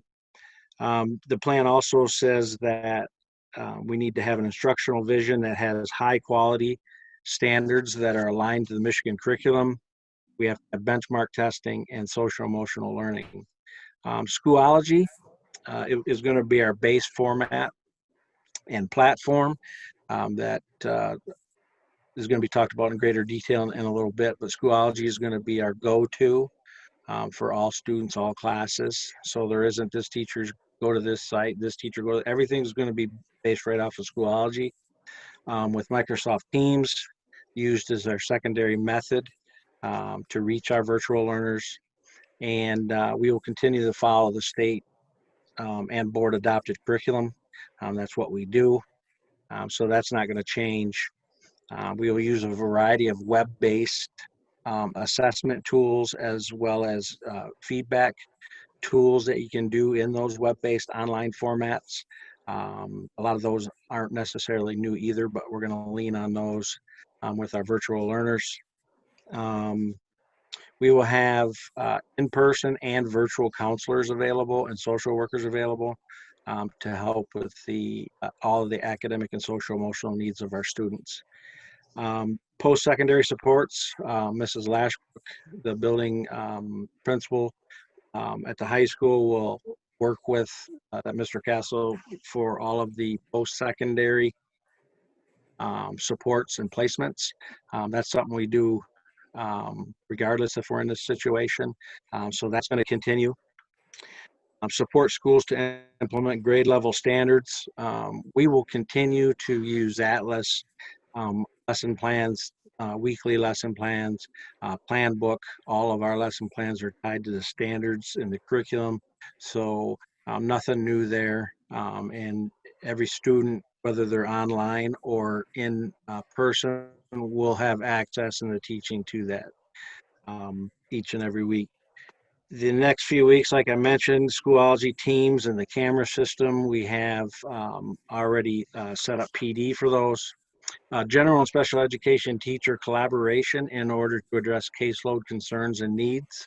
That's something we do anyway, and Ms. Lashbrook has a good handle on that. And all the teachers, the building child study teams, and caseload teachers and Ms. Lashbrook and the building principals will continue to do. Again, that's something we do. This doesn't change that. It strongly recommends that we take a look at our intervention classes to identify curricular gaps. We also do that. The 3 buildings that have intervention classes, we have to monitor and study student growth and where the gaps are to know where to reach those students at, to give them that extra support. So that isn't anything new either. The remain connected, again, in the plan, it's different, a little bit different, but they ask us to remain connected with the MDE about digital resources. We will certainly do that. Like I said, we're on their listservs, and a lot of people have different contacts at the MDE. Develop a continuation of service plan for students with needs, occupational, physical, speech, and language therapy, and possible school psychologist or social work evaluations. Again, Ms. Lashbrook is on this, and with us as building principals and caseload teachers. Each year we lean on the MISD to provide several of those supports. We have our own speech and language therapy teachers. So whether we have students in person or at home, those needs will be taken care of. Now they want us to focus on after school opens, and we've started. Here's what they want from us, and all of these are as well strongly recommended. They want an assurance or ensure that every student has access to high quality standards aligned, benchmark testing to check for readiness, and academic, social, and emotional learning. So the beginning part of what they wanted before schools open was make sure that we had these supports, and we talked about these supports. And now how are we going to execute those supports, which is why we're here to meet students' needs. Students will have class schedules. They will use digital devices, laptops provided for those who don't have, hotspots, Schoolology. Everyone will be trained in Schoolology from parent, teacher, student to understand that platform. Microsoft Teams. We will continue to use the state assessments and local assessments for our benchmark testing and readiness testing to see where we have any trends or gaps in our curriculum. We will continue with our MTSS, our multi-tiered systems of support process, and our child study teams to meet academic and social emotional needs. And oftentimes the counselors and social workers are involved in those as well as the deans regarding some social emotional needs. We are required to, strongly recommended, to have conduct checkpoints, curriculum pacing, student progress, student data, trends and gaps. Each building, we talk about this in our administrative meetings that Mr. Walmsley has, and we bring our data and we go over our data and we share strengths and weaknesses. So that again is something that we do, whether we're virtual or have a virtual student or an in-class student. We're going to continue doing that. The data analysis, we're trying to get students to take more ownership on that. We'll continue that as well. And our teacher meetings that we hold with our teachers to go over their classroom data, the NWA data, and child or student progress, we're going to continue those. Conduct a review of students' IEPs and procure any additional curricular tools. We're always looking for additional curricular tools. If we find those that make sense and can fit in relatively cheap or free, we certainly will take advantage of those. And we conduct and review students' IEPs yearly, on time, and we have timelines to meet, but we will continue to do that, whether we're in person or online. We strongly recommended to set expectations for schools and students should there be a school-wide shutdown. So they're in our plan. They say if we do shut down, what are we going to do? Now, our hope is, and some of you are familiar with that concept where we had the boot camp in the middle school where we went over a lot of things on this is how things run, so on and so forth. Well, we're in the process of creating, and we will, when the teachers come in for their training and then the PD, just before school starts, we're going to iron out that every single student in Richmond Community Schools will go through some kind of a boot camp in every single class that whole first week of school, which is what, 4.5 days, 4.5 days, to make sure that should we get shut down, like Mr. Walmsley said, we were given short notice last time, and it could happen again for short notice, that we'll be prepared, that we know Schoology, we know where to access the information, we know how to be assessed, we know feedback, the teacher knows how to get it to them, synchronous and asynchronous ways. So we're going to be going over all that the first week, should we ever shut down. Determine and activate structures outside the regular school day, including, this is ideas or suggestions from the state, summer learning, after school supports, support schools to communicate regularly with families in their home language, plans, access, connectivity, and access, attendance, and student work. Summer learning, we had it this year. It was all virtual.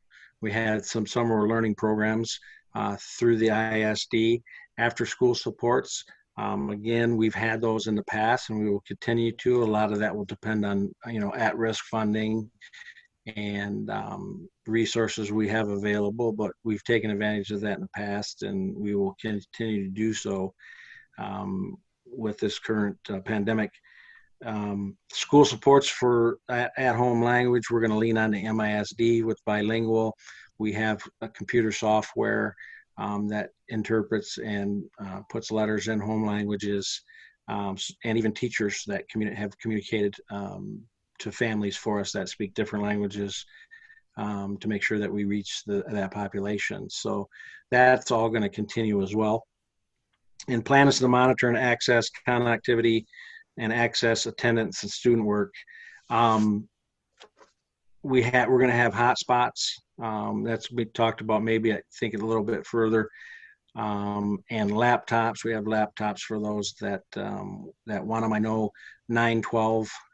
If they can have a device that works, they can use their own device. But if they don't have one, we'll have laptops. And I know Mr. Koshin's working out for the younger kids what to use. But from like 3rd through 8th, they're going to be issued a laptop. Attendance is part of that. We're going to continue to utilize PowerSchool. That's going to be our attendance tracking system. We're going to follow district policy on attendance and taking attendance and communicate with students. It'll still be our expectations that we're communicating with parents regarding absences and attendance. And then student work, we're going to have, again, various online assessments for both in class and at home, and also have feedback through those online assessments. And then, of course, part of our boot camp for student work is we're going to train our students in Schoology teams, how the camera works, and so on that first week of school. That is it. Do you have any questions?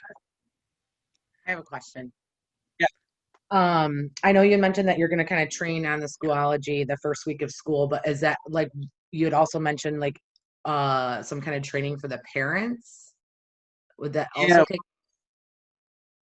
Yeah, I'm not sure if that's going to be the first. That's part of what we're working out right now. But we're going to have a technology hotline. But we're also in the works of planning a basic guide, whether it's videos or whether it's a packet or whether it's a PowerPoint.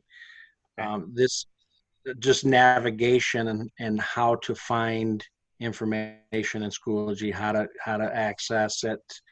Because I believe there's a parent component that's different than the student component. But we're going to get that information to students, parents, and it's probably most crucial for our younger ones that are going to have to, have a lot of help. But, as a parent of kids that are older, I got to make sure they're doing their work too. So I want that access. So there'll be some of that as well. This is for June. I'm going to share at the end some flyers that are on the website. And one of the things is with virtual families, what they can plan for their day that they're going to gather their materials and get their stuff. And we're going to show them kind of the basics of how to get into the system and make sure everybody can log in. So I'm going to elaborate on your question towards the end. Okay. And Mr. Bartels, when you're talking about the PD for the staff and that, but I think for those in the viewing audience, it's kind of important to know too that we have several teachers within our buildings who, I call them experts, listening to them in the meetings, but everybody's at different levels. So people aren't just learning right now, right? that's right. Yeah, no, these got so many different people with different. Exactly. And besides the camera system, which is very user-friendly and teacher-controlled, like Mr. Walmsley said, Schoology and teams is nothing new. There's been some basic, talk about it over the last couple of years anyway, about these formats. And so there's been some light training on it, but I would agree with you. We do have experts, and we're leaning on those experts to teach in, building to building and within buildings. And I believe Mr. Burtmeyer and Mrs. Lashbrook is going to talk about that in greater depth.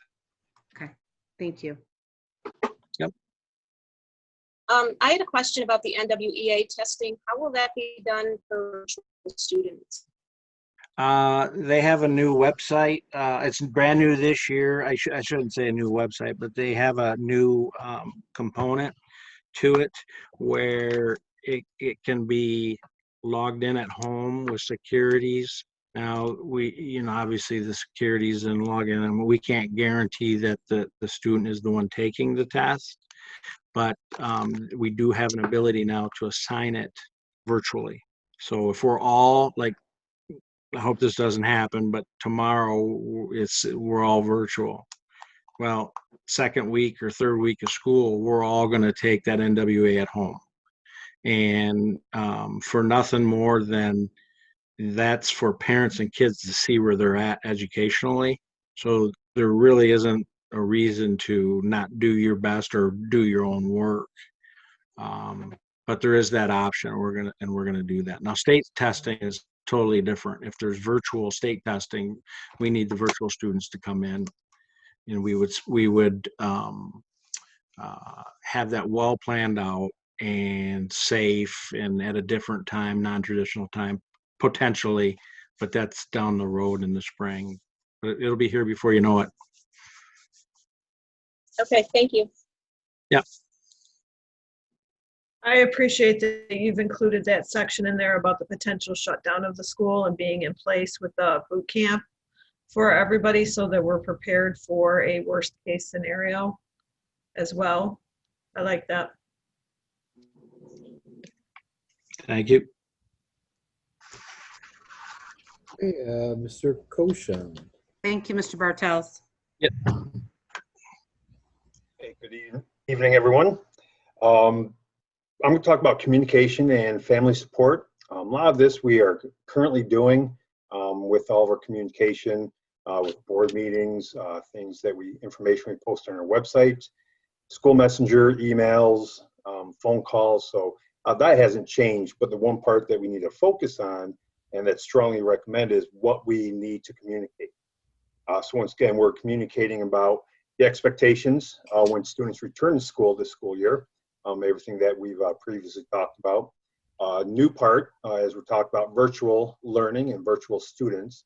So that's a key part that we need to have clear expectations. It's a new, exciting program that we're working on, so we need to make sure that we communicate that with families.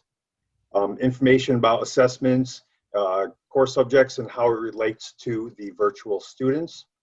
And then as you see the phases 1 through 5, as we look at, what phase we may be in when school opens. Right now we're in phase 4, and hopefully we'll be at least in phase 4 when schools begin.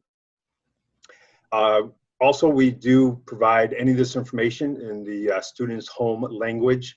So we work directly with Macomb Intermediate School District, any of their bilingual tutors who can help support the district so we can support those families and provide this information in their home language. Some new supports that we need to kind of include is if students are virtual, whether they choose virtual option at the beginning of the school year or throughout the different phases. If we move to phase 3, 2, or 1, we do need to provide supports for students and for families so they can continue their learning at home. So we are setting up a technical training. We do have a hotline, helpline for technology, so parents can contact that. We will have how-to handouts, videos, and just all those different supports and how we can support families. As not only are the teachers, staff, students, parents, we're all learning some of this new technology. And once again, as Mr. Bartel said, try and be proactive and have this all planned, ready to go, just in case we move back to phase 3, so we can support those families at home with the students learning. And one thing, as we have some family members and parents, it's very important, especially nowadays, to make sure that we are able to make sure that we have all their updated information. School Messenger, we can send out emails. So when you get your emergency forms, just making sure that all of your information is updated, phone numbers, email addresses, that would be greatly appreciated. Any questions on the communication or family support part of this reopening plan? ID does not exist. Please re-enter your meeting ID followed by pound. Someone's having trouble with their meeting ID. Somebody is. Thank you, Mr. Koshin. I did have a quick question. Oh, sorry, Chris. With the communication piece, I know I was talking to Miss Fortuna about this, so I'm sure that she probably had a similar question. But you know, you still see people out there that say, I don't know what's going on in the district, and there's lots of information that's being delivered out there. Are these parent meetings, Zoom meetings, things of this nature, are they being sent out via Messenger? Can we put them on our Facebook page when we have them, so that, because people are going to go to the Facebook page, even if we redirect them and say there's a parent meeting, go to the Richmond.K12MIUS site to get more information. It's surprising to me that people are still out there that don't have the information, but we owe them the information. And so I didn't know if there was a way that we could get that out. And I'm not sure if this is the appropriate spot to ask that question, but it was communication, so I did. Well, I could address the first 3 parent meetings we sent via School Messenger and Facebook. School Messenger at the end of the report will give us a list of invalid or emails that didn't go through. Sometimes it goes to the spam folder for a family, so unless they're checking their spam folder. For the last parent meeting that happened on Saturday, I think I posted that on the Facebook page. They're all on the website. That's kind of the first default, is they go there first. Then the first 3 were done through School Messenger. On Thursday, I posted the Saturday meeting on Facebook because I had an issue with logging into School Messenger and I couldn't get it done through School Messenger. So once it went on Facebook, I mean, there was, I don't remember how many people actually saw it and shared it and so forth, but it went pretty, I don't know if viral is the right word. So I posted the second meeting, which is going to be tomorrow at 9 o'clock on Zoom. But again, the contact stuff is also on the website. At the end, I'm going to show the website, and that is our warehouse, if you will, of where we're trying to put everything, letters that have gone out. I'm going to work with Jason Robbins because we had some technical difficulty converting the video to be able to put the video on Facebook. I got to send it through another format to him, but he said he would do that for me tomorrow, and as well as tonight's or tomorrow's parent meeting and so forth. So there's an audio of the 3 parent meetings on there, or partial audio, I should say, on some of them. That the School Messenger is our first line to get it out to parents, whether it's a text message or whether it's a email. And I would encourage people to make sure that our email is not blocked or it's not going to spam. And social media is going to be our next step, is try to get this out to as many people as possible. Right. Yeah, I also had that question written down, but not necessarily the parent meetings are cool to, and they're nice to put on the Facebook or whatever, but just even this whole written return to school or return to learning plan, I know that it's on the website, but it's not on the Facebook, and I've had several parents ask me about it. So I know that that's like where they're going to look. Is there a way that we could put that on there? I could put the page link. Like the link. Otherwise, it would be 117 graphics that I'd be uploading. But just the link to the page, I think, would be helpful. Yep, I can do that. Thank you. Okay. I lost track of Mr. Berkmeyer. Good evening. Unfortunately, Mr. Bartels and Mr. Koshin has stolen a lot of my thunder here, but I'll talk about professional learning and recover some of the areas that is spoken about. professional learning, everything in this section is strongly recommended.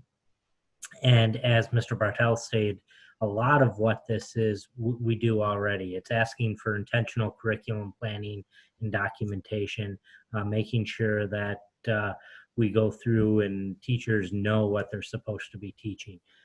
That professional learning is part of our Title II professional learning that we do every year. It's part of our curriculum processes that we have put in place. So that was easy to put into this plan, as it's something that Richmond is used to doing. There are a few things that it does ask that we do specifically. One of those is implicit bias training. So we have released implicit bias training for all of our staff, for all of Richmond staff through our Safe Schools platform. And then obviously we want to make sure that we are very clear on the systems that we are putting in place for virtual students and virtual learning. So we have put together a technology plan using the experts that we already have in the district. As Ms. Telto said, we do have several experts. These are systems that are supported by the MISD and have been in place for a few years. So we have individuals who have already gone way above and beyond in using these systems. Schoology being our main platform as our learning management system that allows teachers to put all of their documents, all the homework, all of that in one location for parents. So it's not going to be like it was in the spring where we had a website and you would go to that teacher's page to find out. It's all going to be in Schoology, and parents do have an option. The teachers can release a code so the parents can see it, and obviously they can always use their students' login as well. But we want to make sure teachers are all on board with that as well. So we do have Schoology training set up. Some of our staff has already taken it through the ISD, and some have elected to continue to take it through the ISD, but we are offering it for what we're calling Schoology 101, the basics. Make sure that those teachers that want to know, and we've laid out those topics so that it's not a sit and get, but it's an opportunity for them to come in and actually not only learn how to do this, but take the time to actually do it while they're training, so they feel confident they know how to do it and work with our experts in district. Then we have what we're calling Schoology, the second edition. We have 3 days of that set up. That would be digging deeper into Schoology for those that are ready to move on and want to take it to the even the next level. That those topics are laid out for our teachers already, so that if they want to take Schoology 101 and then sign up for that second edition or continue their learning, they have that ability. And then, of course, the camera system is new, as they're just going to be installed. Those cameras, we will be going through a training with that, along with the Microsoft Teams, which many of our staff used during the last shutdown in the spring. So this will be expanding on how we'll use Teams and most importantly, interacting Teams with that camera and using Teams within Schoology, since Schoology will be our main learning platform. We've had a full commitment from staff. This training starts August 17th, and we have 2 weeks lined up, and that's obviously before teachers are scheduled to come back. But we've already had more than 80 teachers sign up to be here for the various trainings and where they feel most comfortable or where they feel they fit and need that professional development to be even better at what they're doing. Any questions on the professional learning? What does the implicit bias training look like? It is a 20-minute course through our Safe Schools platform. Our Safe Schools, it's what we do with our bloodborne pathogens and all the required trainings that we need to do every year. It goes through and explains what implicit bias is, how to be culturally responsive, and what cultural responsive teaching looks like, and then it obviously follows up with the quiz to make sure that everyone was paying attention during those videos. I would just like to add to what Mr. Berkmeyer said is the training is also open to some parapros because they'll be working potentially with students. So like Title I parapros, special ed parapros, and Media Center parapros. Our media center, we expect to be as we get into technology a little later in the plan, there'll be one of the individuals that might be helping troubleshoot some technology. So it's important they understand the technology platforms they're using as well. This is a crucial part of this plan, Mr. Berkmeyer, and I'm sure that you get that.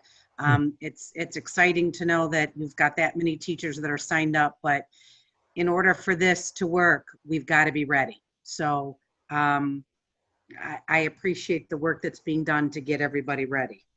And we appreciate the teachers too. We started this portion with sending out a survey, which we got tremendous responses to, where teachers are comfortable in their professional learning on these individual platforms, so that we knew how to design that professional learning to target what they were looking for. Right. And the other key piece of this is they're going to be given time to utilize it. As Mr. Berkmeyer says, not just a sit and get. It's here's the topic. Now let's customize it to your classroom or your environment so it's meaningful and helps you get ready.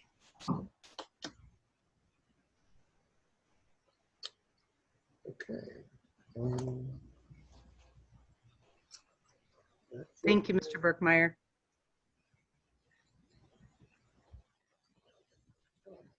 And now we're on monitoring with Mr. Castle. Good evening. This evening I'm going to be speaking about how we're going to be monitoring our students. This is all strongly recommended for our district. The first thing we're going to do is we're going to make sure that every student has connectivity and access to the internet, so that they can, if they're going to be working from home, have the ability to log on through a hotspot and the district provided computers or technology. We're going to make sure that they all have those and they're all working before we start getting things going at the start of the year. We're going to monitor students' attendance, so whether or not you're there in person in a traditional sense, or whether you're there learning from home via the online learning platform, you are going to have attendance, so there are going to be requirements for the students to show up and for record keeping. We still will be utilizing the Power School, so that our students and our parents can have a constant daily update as to how the students are performing academically. So again, whether they are there in person or they're learning from home, the grade book is going to be kept the same, and there'll really be no designation that will allow anyone other than the teacher to know who's there and who's not in Power School. The next thing we're talking about is how we're going to provide feedback to our students. And again, for the students that are in class, it's going to be the same feedback, the same methods of feedback that we've always traditionally done to provide an opportunity for the students to know how they're doing on their work. It's going to be a little bit different for the students that are working from home. The teachers are going to have to be a little bit more intentional in how they're providing that feedback at those students. But again, it can be verbal, it can be through an online chat room, it can be through setting up office hours outside of the traditional classroom. But the expectation for our teachers is that they are still providing meaningful and timely feedback to the students, so they can get that information and get those issues potentially solved. One of the big things that we really want to stress is, unlike in spring, where your academic standing and your credit and grade was based on where you stood when we left for the COVID-19 emergency, everything for the upcoming school year will count. So the students are going to be giving grades, they're going to be giving credit based on their performance. And so that's where there's going to be a big difference and a shift from where we were last spring. Are there any questions on how we're going to be monitoring our students academically or through attendance?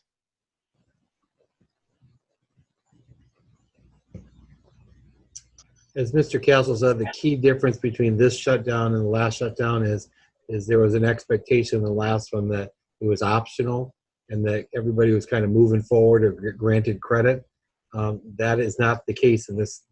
We're monitoring, we're assessing, we're evaluating, reporting on students' progress towards meeting those standards. So. Okay, I'm going to scroll down to page. Thank you, Mr. Castle. Thank you. Mr. Reinhardt for the facilities on operations section.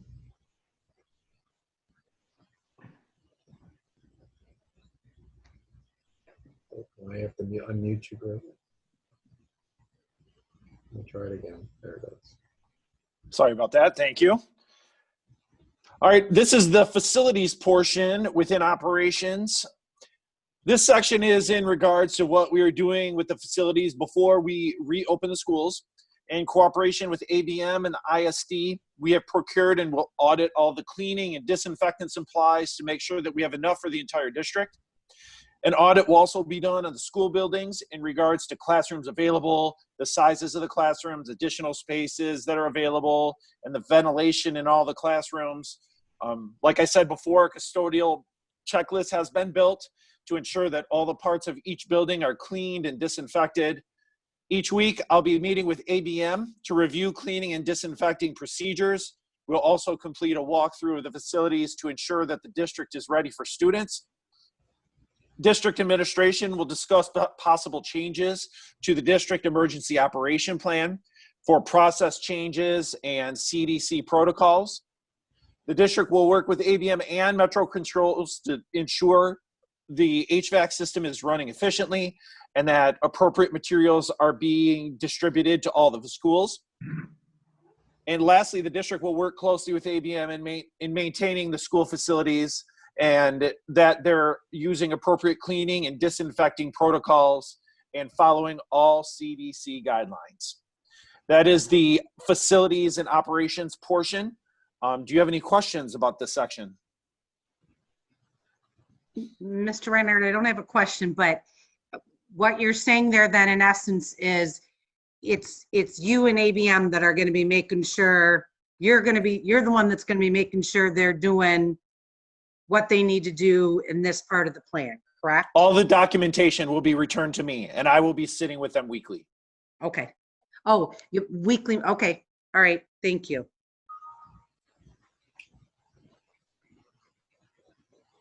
Okay, then we go to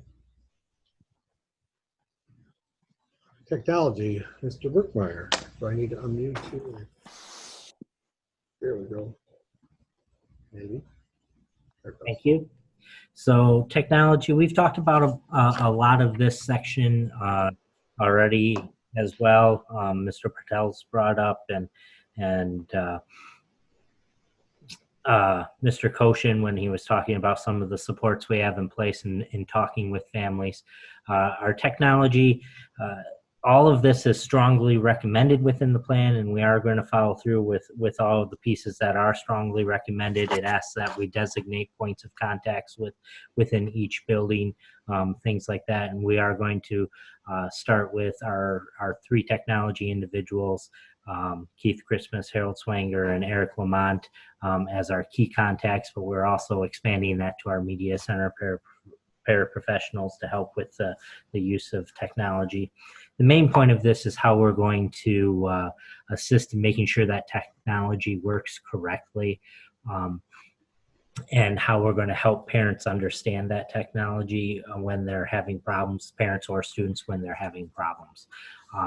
So there are a couple key points to that. One, we are setting up a technology hotline, a dedicated phone number that you call. That way, no matter what building you're in, if you're having a technology issue, you can call this number. They'll have a tree at that point to help you get to the right person, but it will start with you have one number to call.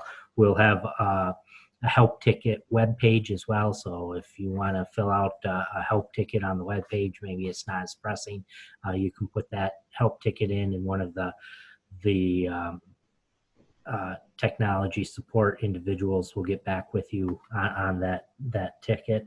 We are currently in the process of creating a website that will have common, like a FAQ website of this is how you log into Schoology. These are the key components, the common questions that parents and or students have.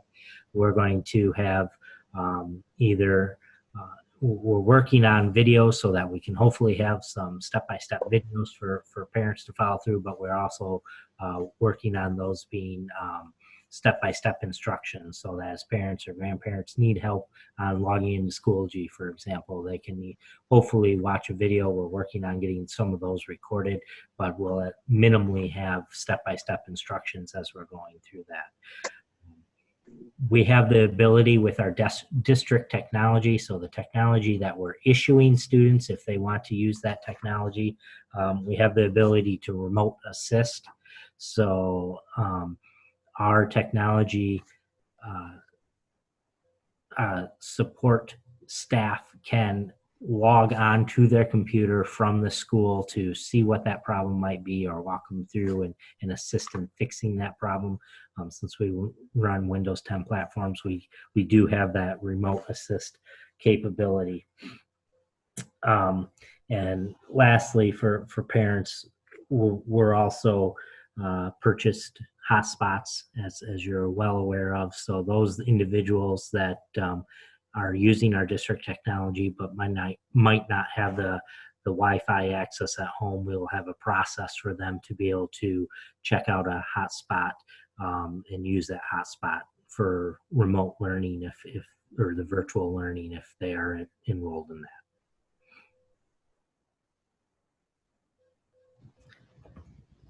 Questions on the technology support?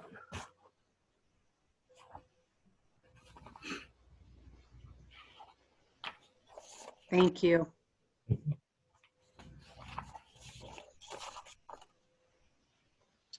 The last two sections I'm going to kind of group together. And I know Mrs. Napier, I thought I saw her on there. I know happy anniversary to her. But I was going to kind of skim through because we've talked a lot about this, but basically from the budget, food service, enrolling, what this is talking about is this is something we have to constantly monitor. Obviously the enrollment from where kids are at, what we're putting them, creating flexible plans that we're meeting the needs of our students. You'll see throughout this section, it often refers to following guidance from the MDE, whether it's the food service department, the MDE, or the instruction end, etc. This talks about understanding who our staff are. When you look at staffing, who are staff that may be potentially at most at risk, that if they're quarantined or have a medical condition that might put them to in a self-quarantine and so forth. So all of these areas, especially with the transportation, understanding what buses we have, what are their current routes. As I mentioned earlier, the concern that I have and my colleagues, other superintendents in the other district, is what happens when we have to quarantine a bus driver, and being able to keep our buses running and operate. So if anything, that is the one thing I'm going to ask parents to be the most flexible with us, because those are things that are completely out of our control. We are processing and training and hiring bus drivers as quickly as applicants can come in. The one thing I do want to stress, and it's kind of a side note on here, is the budget aspect of it. As you know, as a board, when you approve the budget in June, your final budget and your projected budget for the FY21 school year, we don't have a budget yet from the state of Michigan. We don't know what we're getting per pupil, whether it's up or down. We do know there's a shortfall in the budget that's projected. The revenue estimating conference is not scheduled till end of August, so we're not going to really get anything till after school starts, realistically. However, in the FY20 budget, which would have ended June 30th of 20, over the summer, the legislators basically fixed the problem in FY20 and cut every district roughly about $175 per pupil, and then backfilled it with CARES money from the federal government. So a lot of the stuff that we're purchasing, putting in place, these one-time expenses, camera systems and all that, the intent is we're utilizing those CARES funds from the federal government that are funneling through the state. So those are key components that we have a budget that was approved for with a $700 per pupil cut. And so we're trying to not affect the general fund and using what federal dollars we have. We had received $188,000 from the CARES funding on the first round. That has pretty much been allocated and spent when we built the budget for this round. So I don't know if there's any questions on this. A lot of these items, when we look at these topics, and look at transportation, it's the age of the fleet that we've done this in, but we have this. This is something we do every year. When we're replacing buses, we know how they're used, and so forth, the age, the drivers, how many are returning. We've done those surveys through the Director of Transportation. So the last section on the doc, or I shouldn't say the second to last, talks about the executive order, and I'm just going to give you the overview. In section 2, talks about the preparedness plan. These are the components that have to be in it. This is a summary of all the pages we just went through. Our plan meets the requirements for the preparedness plan. In section 3 is once the board approves the plan, we will ask for a signature by myself and the board secretary. This plan then will go to the Macomb Intermediate School District, where the superintendent, Michael Duvall, will have to sign off and submit all 21 districts and 21 public schools plans to the state of Michigan. This plan is different from previous plans in that the plan is being sent to the state superintendent and the treasury. And it's important to remember that the treasury is the one that holds the purse strings on the plan, where the previous shutdown plans all went to the state superintendent. Page 110, the section of the executive order addresses special education. We have to make every good faith effort to continue the services to provide for our special needs students and any student with an IEP. And so anybody choosing a virtual option will have their IEP reviewed, and then if the changes need to be made, that will happen through the process. Section 6 of the executive order. Section 5, it's left out, but basically in the executive order, it says that the state superintendent will ask for a waiver to not have to do state testing. The state superintendent has submitted that waiver to U.S. Secretary of Education, Betsy DeVos. And then section 6 says we are going to implement the plan, what we have to do, and so forth. Questions at this point so far? Okay, so this talks about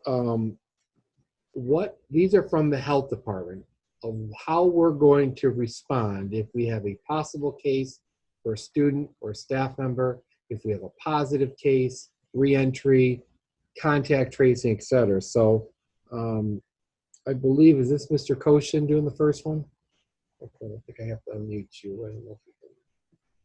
So I'll have Mr. Koshin talk about if we have a possible COVID-19 case for students.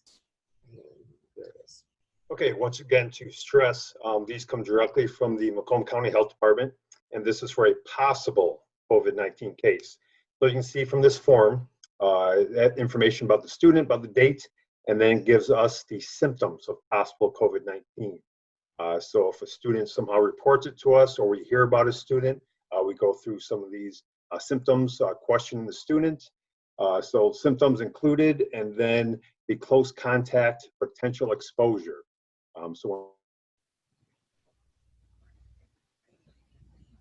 In the past 14 days, had close contact within 6 feet for at least 50 minutes. So it kind of gives us a distance and a time frame with a person with confirmed COVID-19 or traveled to or lives in an area with a high level of community transmission. So it's kind of the two parts of this if a student has possible COVID cases.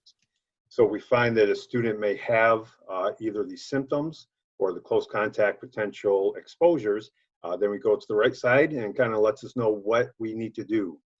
So if a student has any of the symptoms, but they're not a close contact or potential exposure, then they need to go home, and then they may return within 24 hours after the fever subsides, if there is a fever, and symptoms improve. So the next part would be a student who has symptoms and who have had a close contact or potential exposure. Once again, during the school day, during school activity, those students need to be sent home, and those students need to be evaluated by a healthcare provider and tested for COVID-19.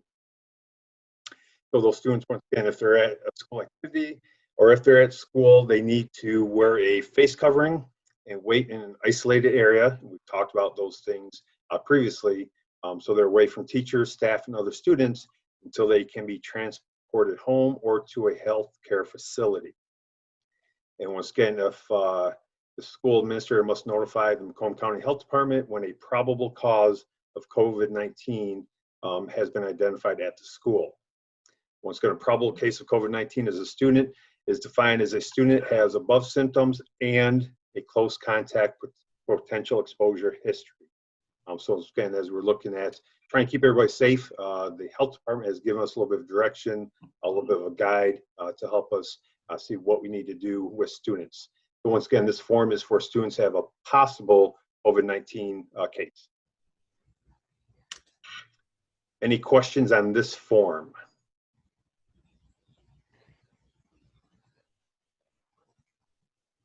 Okay, and I'm gonna. Okay, thank you. I believe I'm the staff person, so now we deal. I believe I'm the staff person. Look at my notes here again. So again, a similar concept. If we have a staff member that we believe to have a possible case, there's a protocol that we follow to begin narrowing it down. With both Mr. Koshin, what Mr. Koshin explained, as well as the staff, it's important that we are going to work with the health department. But a possible case does not mean it's a notification to the community because we don't know what's going on in the situation. So again, we're looking at any one of the following or two or more of the following in the list below. We deal with cough, fever, and shortness, chills, etc.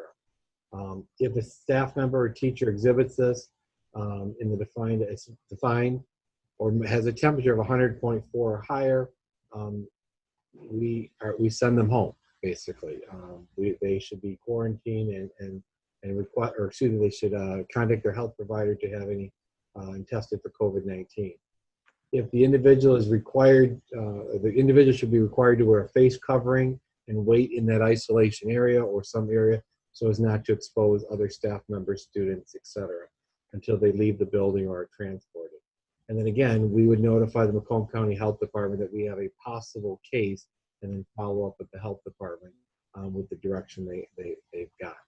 So again, we're looking at, for staff, how we're going to respond for potential cases. And when you look at this is going to be very challenging for us as we go through some of these symptoms and so forth, both for a student and a staff.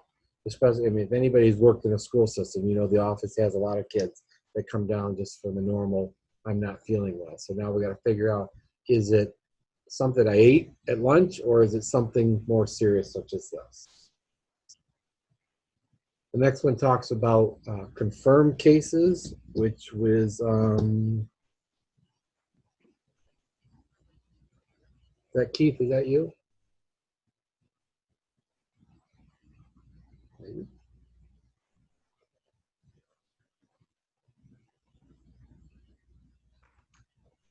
I don't see Mr. I don't know, he's not out here? He's here.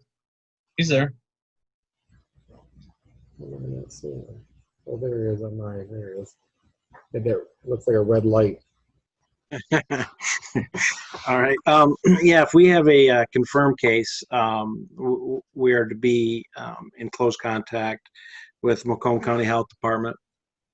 And then if we do have a confirmed case, depending on the building, whether it's a building communication or district communication from central office, all the families will be notified with obviously confidentiality regarding who it is, with the utmost importance of making sure we protect those people.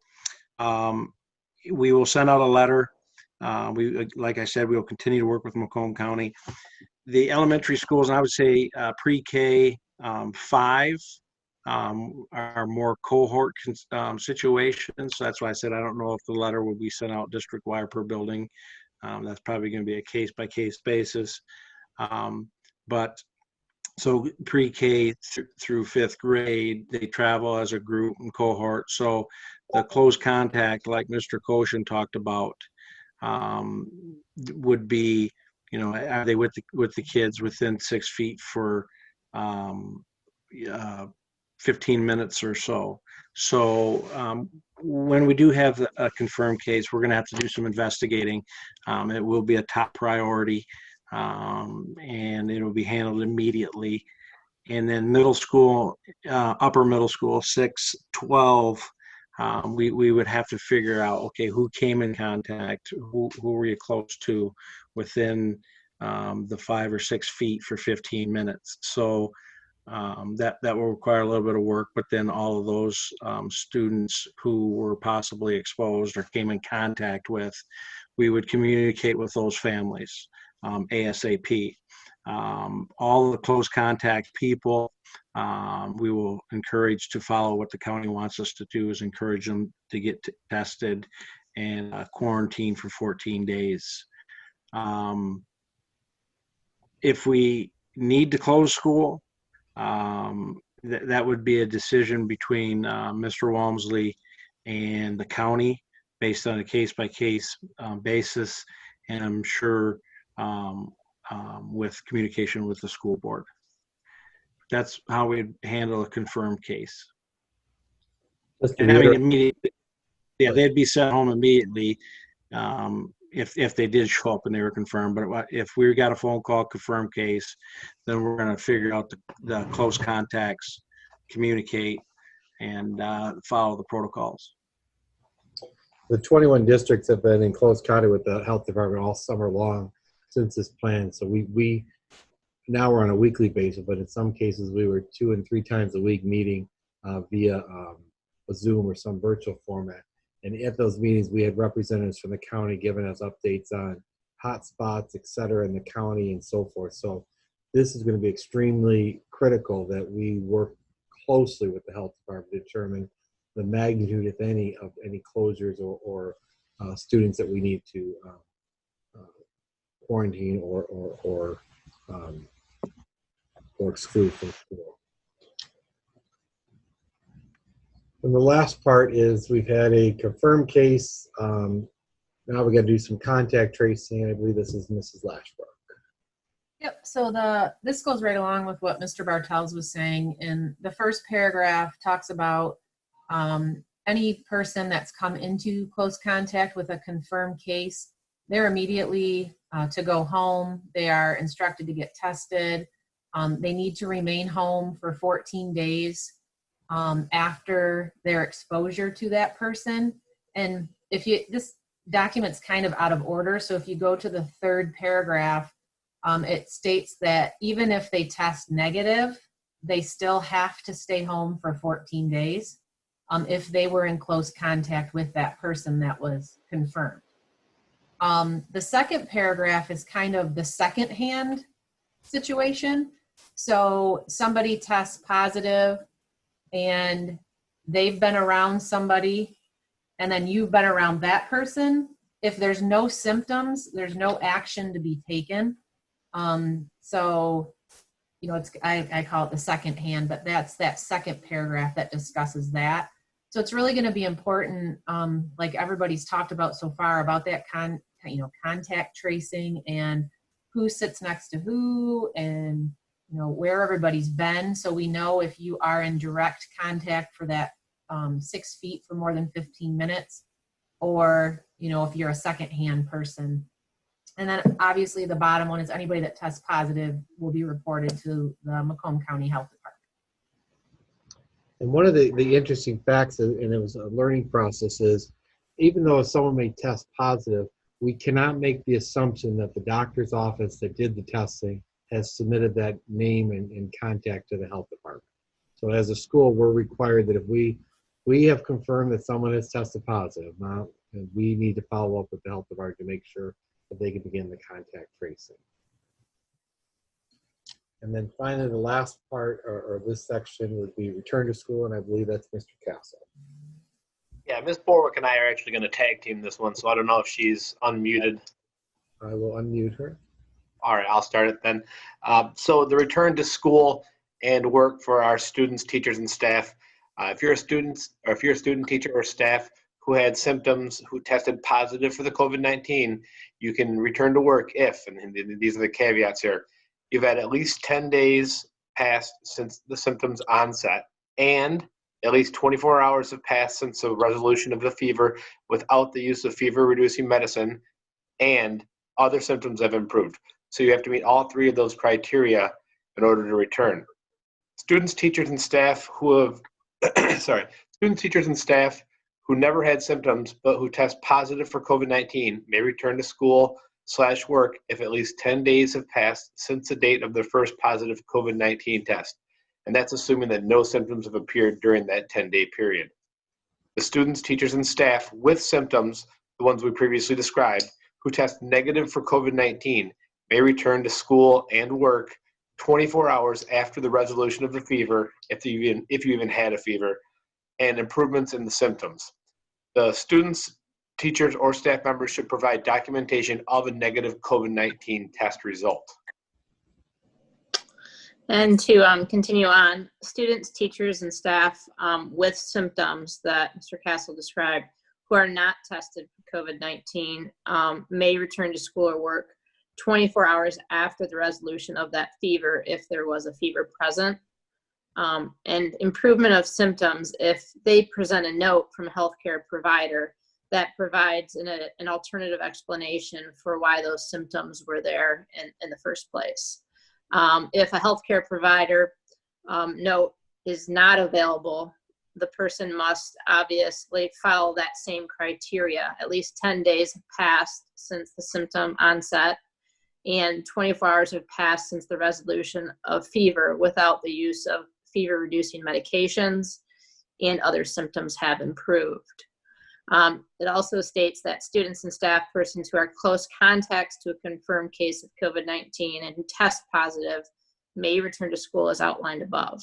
The students and staff persons who are close contacts to a confirmed case of COVID-19 who test negative or who are not tested may return to school work 14 days after the last exposure, or 14 days after the confirmed case has completed their isolation period.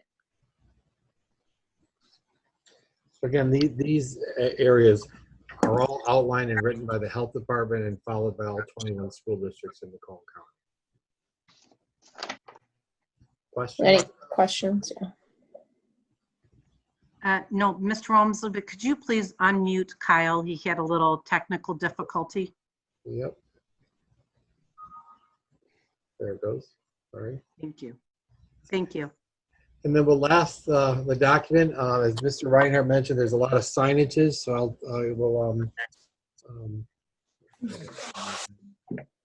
but these are some of the signs that students and families will begin appearing in the next week to two in our building. So, Mr. Reinhardt?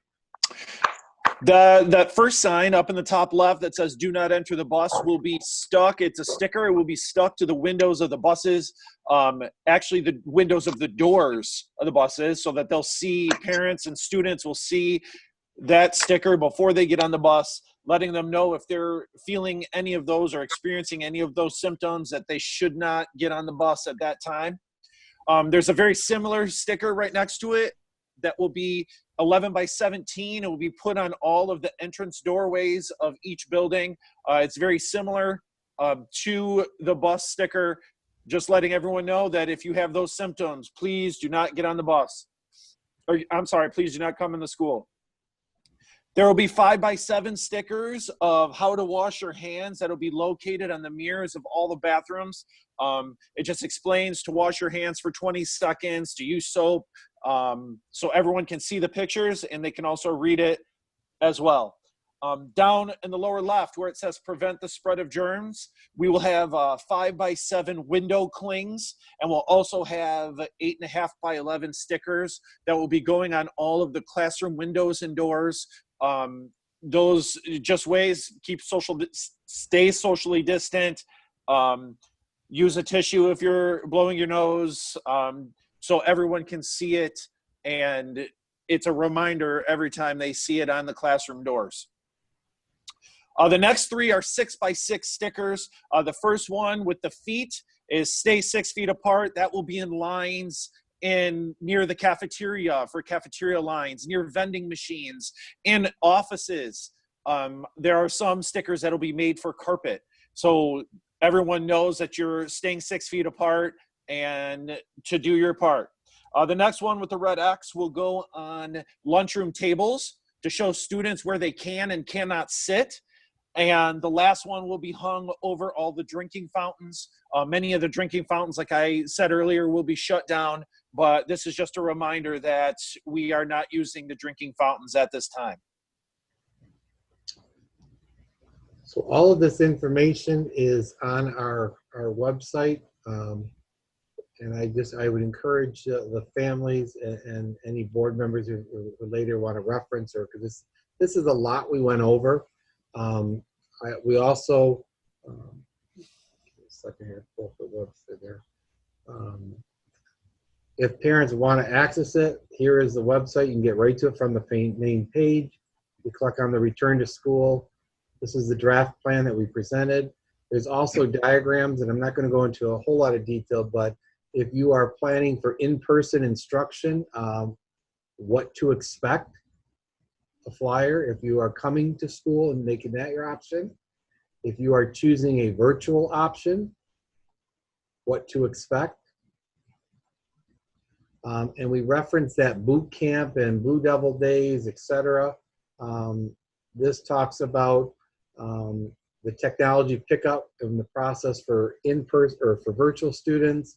I think Mr. Bartels and Mr. Burkmar talk about that tech boot camp we're planning for all students. And then we are moving Blue Devil Days to be a virtual Blue Devil Days the week of the 14th, with the idea that once parents are at this point, we have provided enough training and support for teachers in our online or students online. Training for our online and virtual families to get them through. So with that, I will take any questions, comments, anything that the board has. I just want to thank everyone. I mean, seeing that we had over 70 participants in the development of it from just all different areas of the school district is impressive. I mean, it's 117 pages. It's comprehensive, and I mean, just so much work went into it. It's greatly appreciated from everyone in the organization, and the commitment to educate our kids in whatever fashion we can possibly do this year.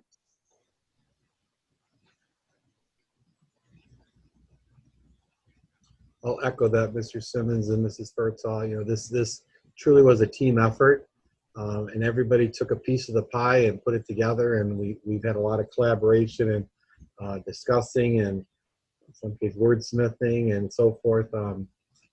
I can't thank the administrative team enough. This was 3 weeks of work that they did not expect, from the perspective of, we didn't expect this when we went away in June. This was not on anybody's radar. I want to thank the union leadership, Mrs. Ranger and Mr. Schlater. They've taken the position, we got to figure out what's in the best interest of Richmond and our kids, and they truly, from that leadership, stepped up. So kudos to everybody involved.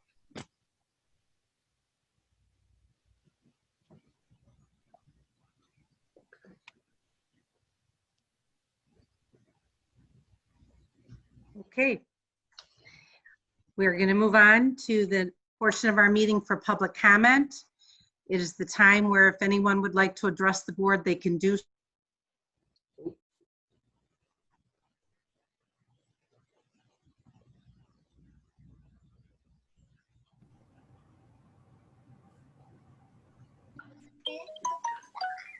Sorry, Margaret. I got part of that explanation. Okay, I'll start again. This portion of our meeting for public comment. Please remember that this is not a time, it's not a question and answer period, but if you have a question for the board, you can address us. You have 3 minutes to speak. If you would like an answer to your question, usually we have you sign your name at the podium, but if you have a question you would like answered, you can send it your name and phone number to me via email at mtelto@richmond.k12.mi.us, and I or Mr. Walmsley will get back with you regarding your question. Is there anyone who would like to address the board?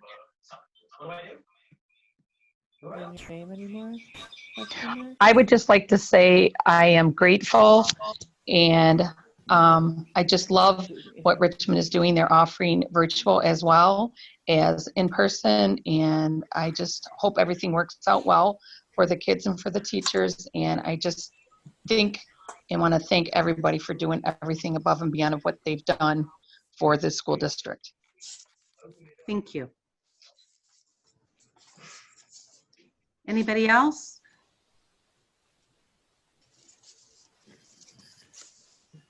All right, give me a second to mute everybody and then undo the board.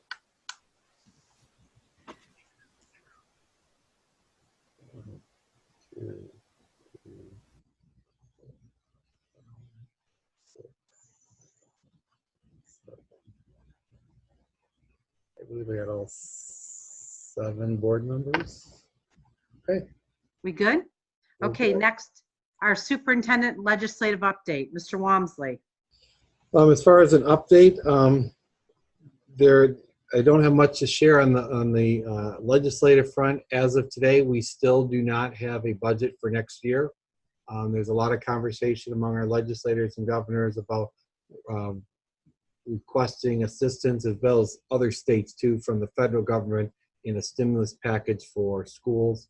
I'm very optimistic that cooler heads will prevail and that people will come together for doing what's right for the kids in our schools across the nation. So for the listening audience, it is the middle of August. We already have a month and a half of expenses already charged towards this budget, and we're still wondering what we're getting from the legislation. So our hope is that they protect schools from the perspective of all of us have new expenses that we did not anticipate or plan for. And so that needs to be taken into consideration in how they allocate the dollars. So the next time we meet, I believe, is August 24th, which is the week before school officially starts for staff, from a teaching staff perspective. So I don't have very much else to say. That's it. Thank you. Next is items of interest from members of the board. Anyone? Yeah.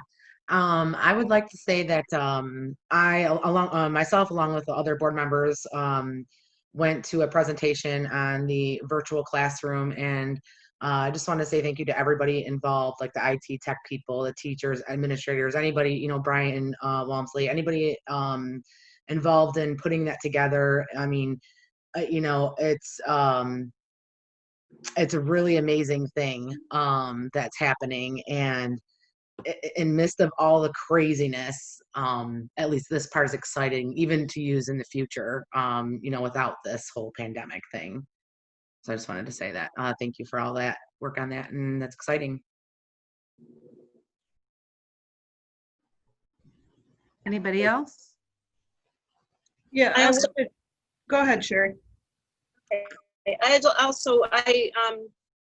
The administrators invited us to some of their meetings, so I was able to log in, and I appreciate that they were open to invite us so that we could learn more about it before having just this meeting. So everyone was super positive and had lots of suggestions, and there was so many fine details that they were talking about. So it's so much more than just and there's many other fine details. They're all totally are going to be able to handle because they've thought of everything. So I just wanted to thank them again for their invitation and all their hard work.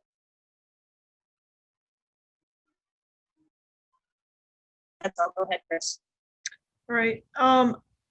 Margaret, I'm interested in the student board representative as well and starting that process. So if anyone on the board has any input on that, I would be interested in starting that process. I know it's going to be a little bit different this year, but that is something that's very important to me. And then Chris, just so you know, it is on my list, and it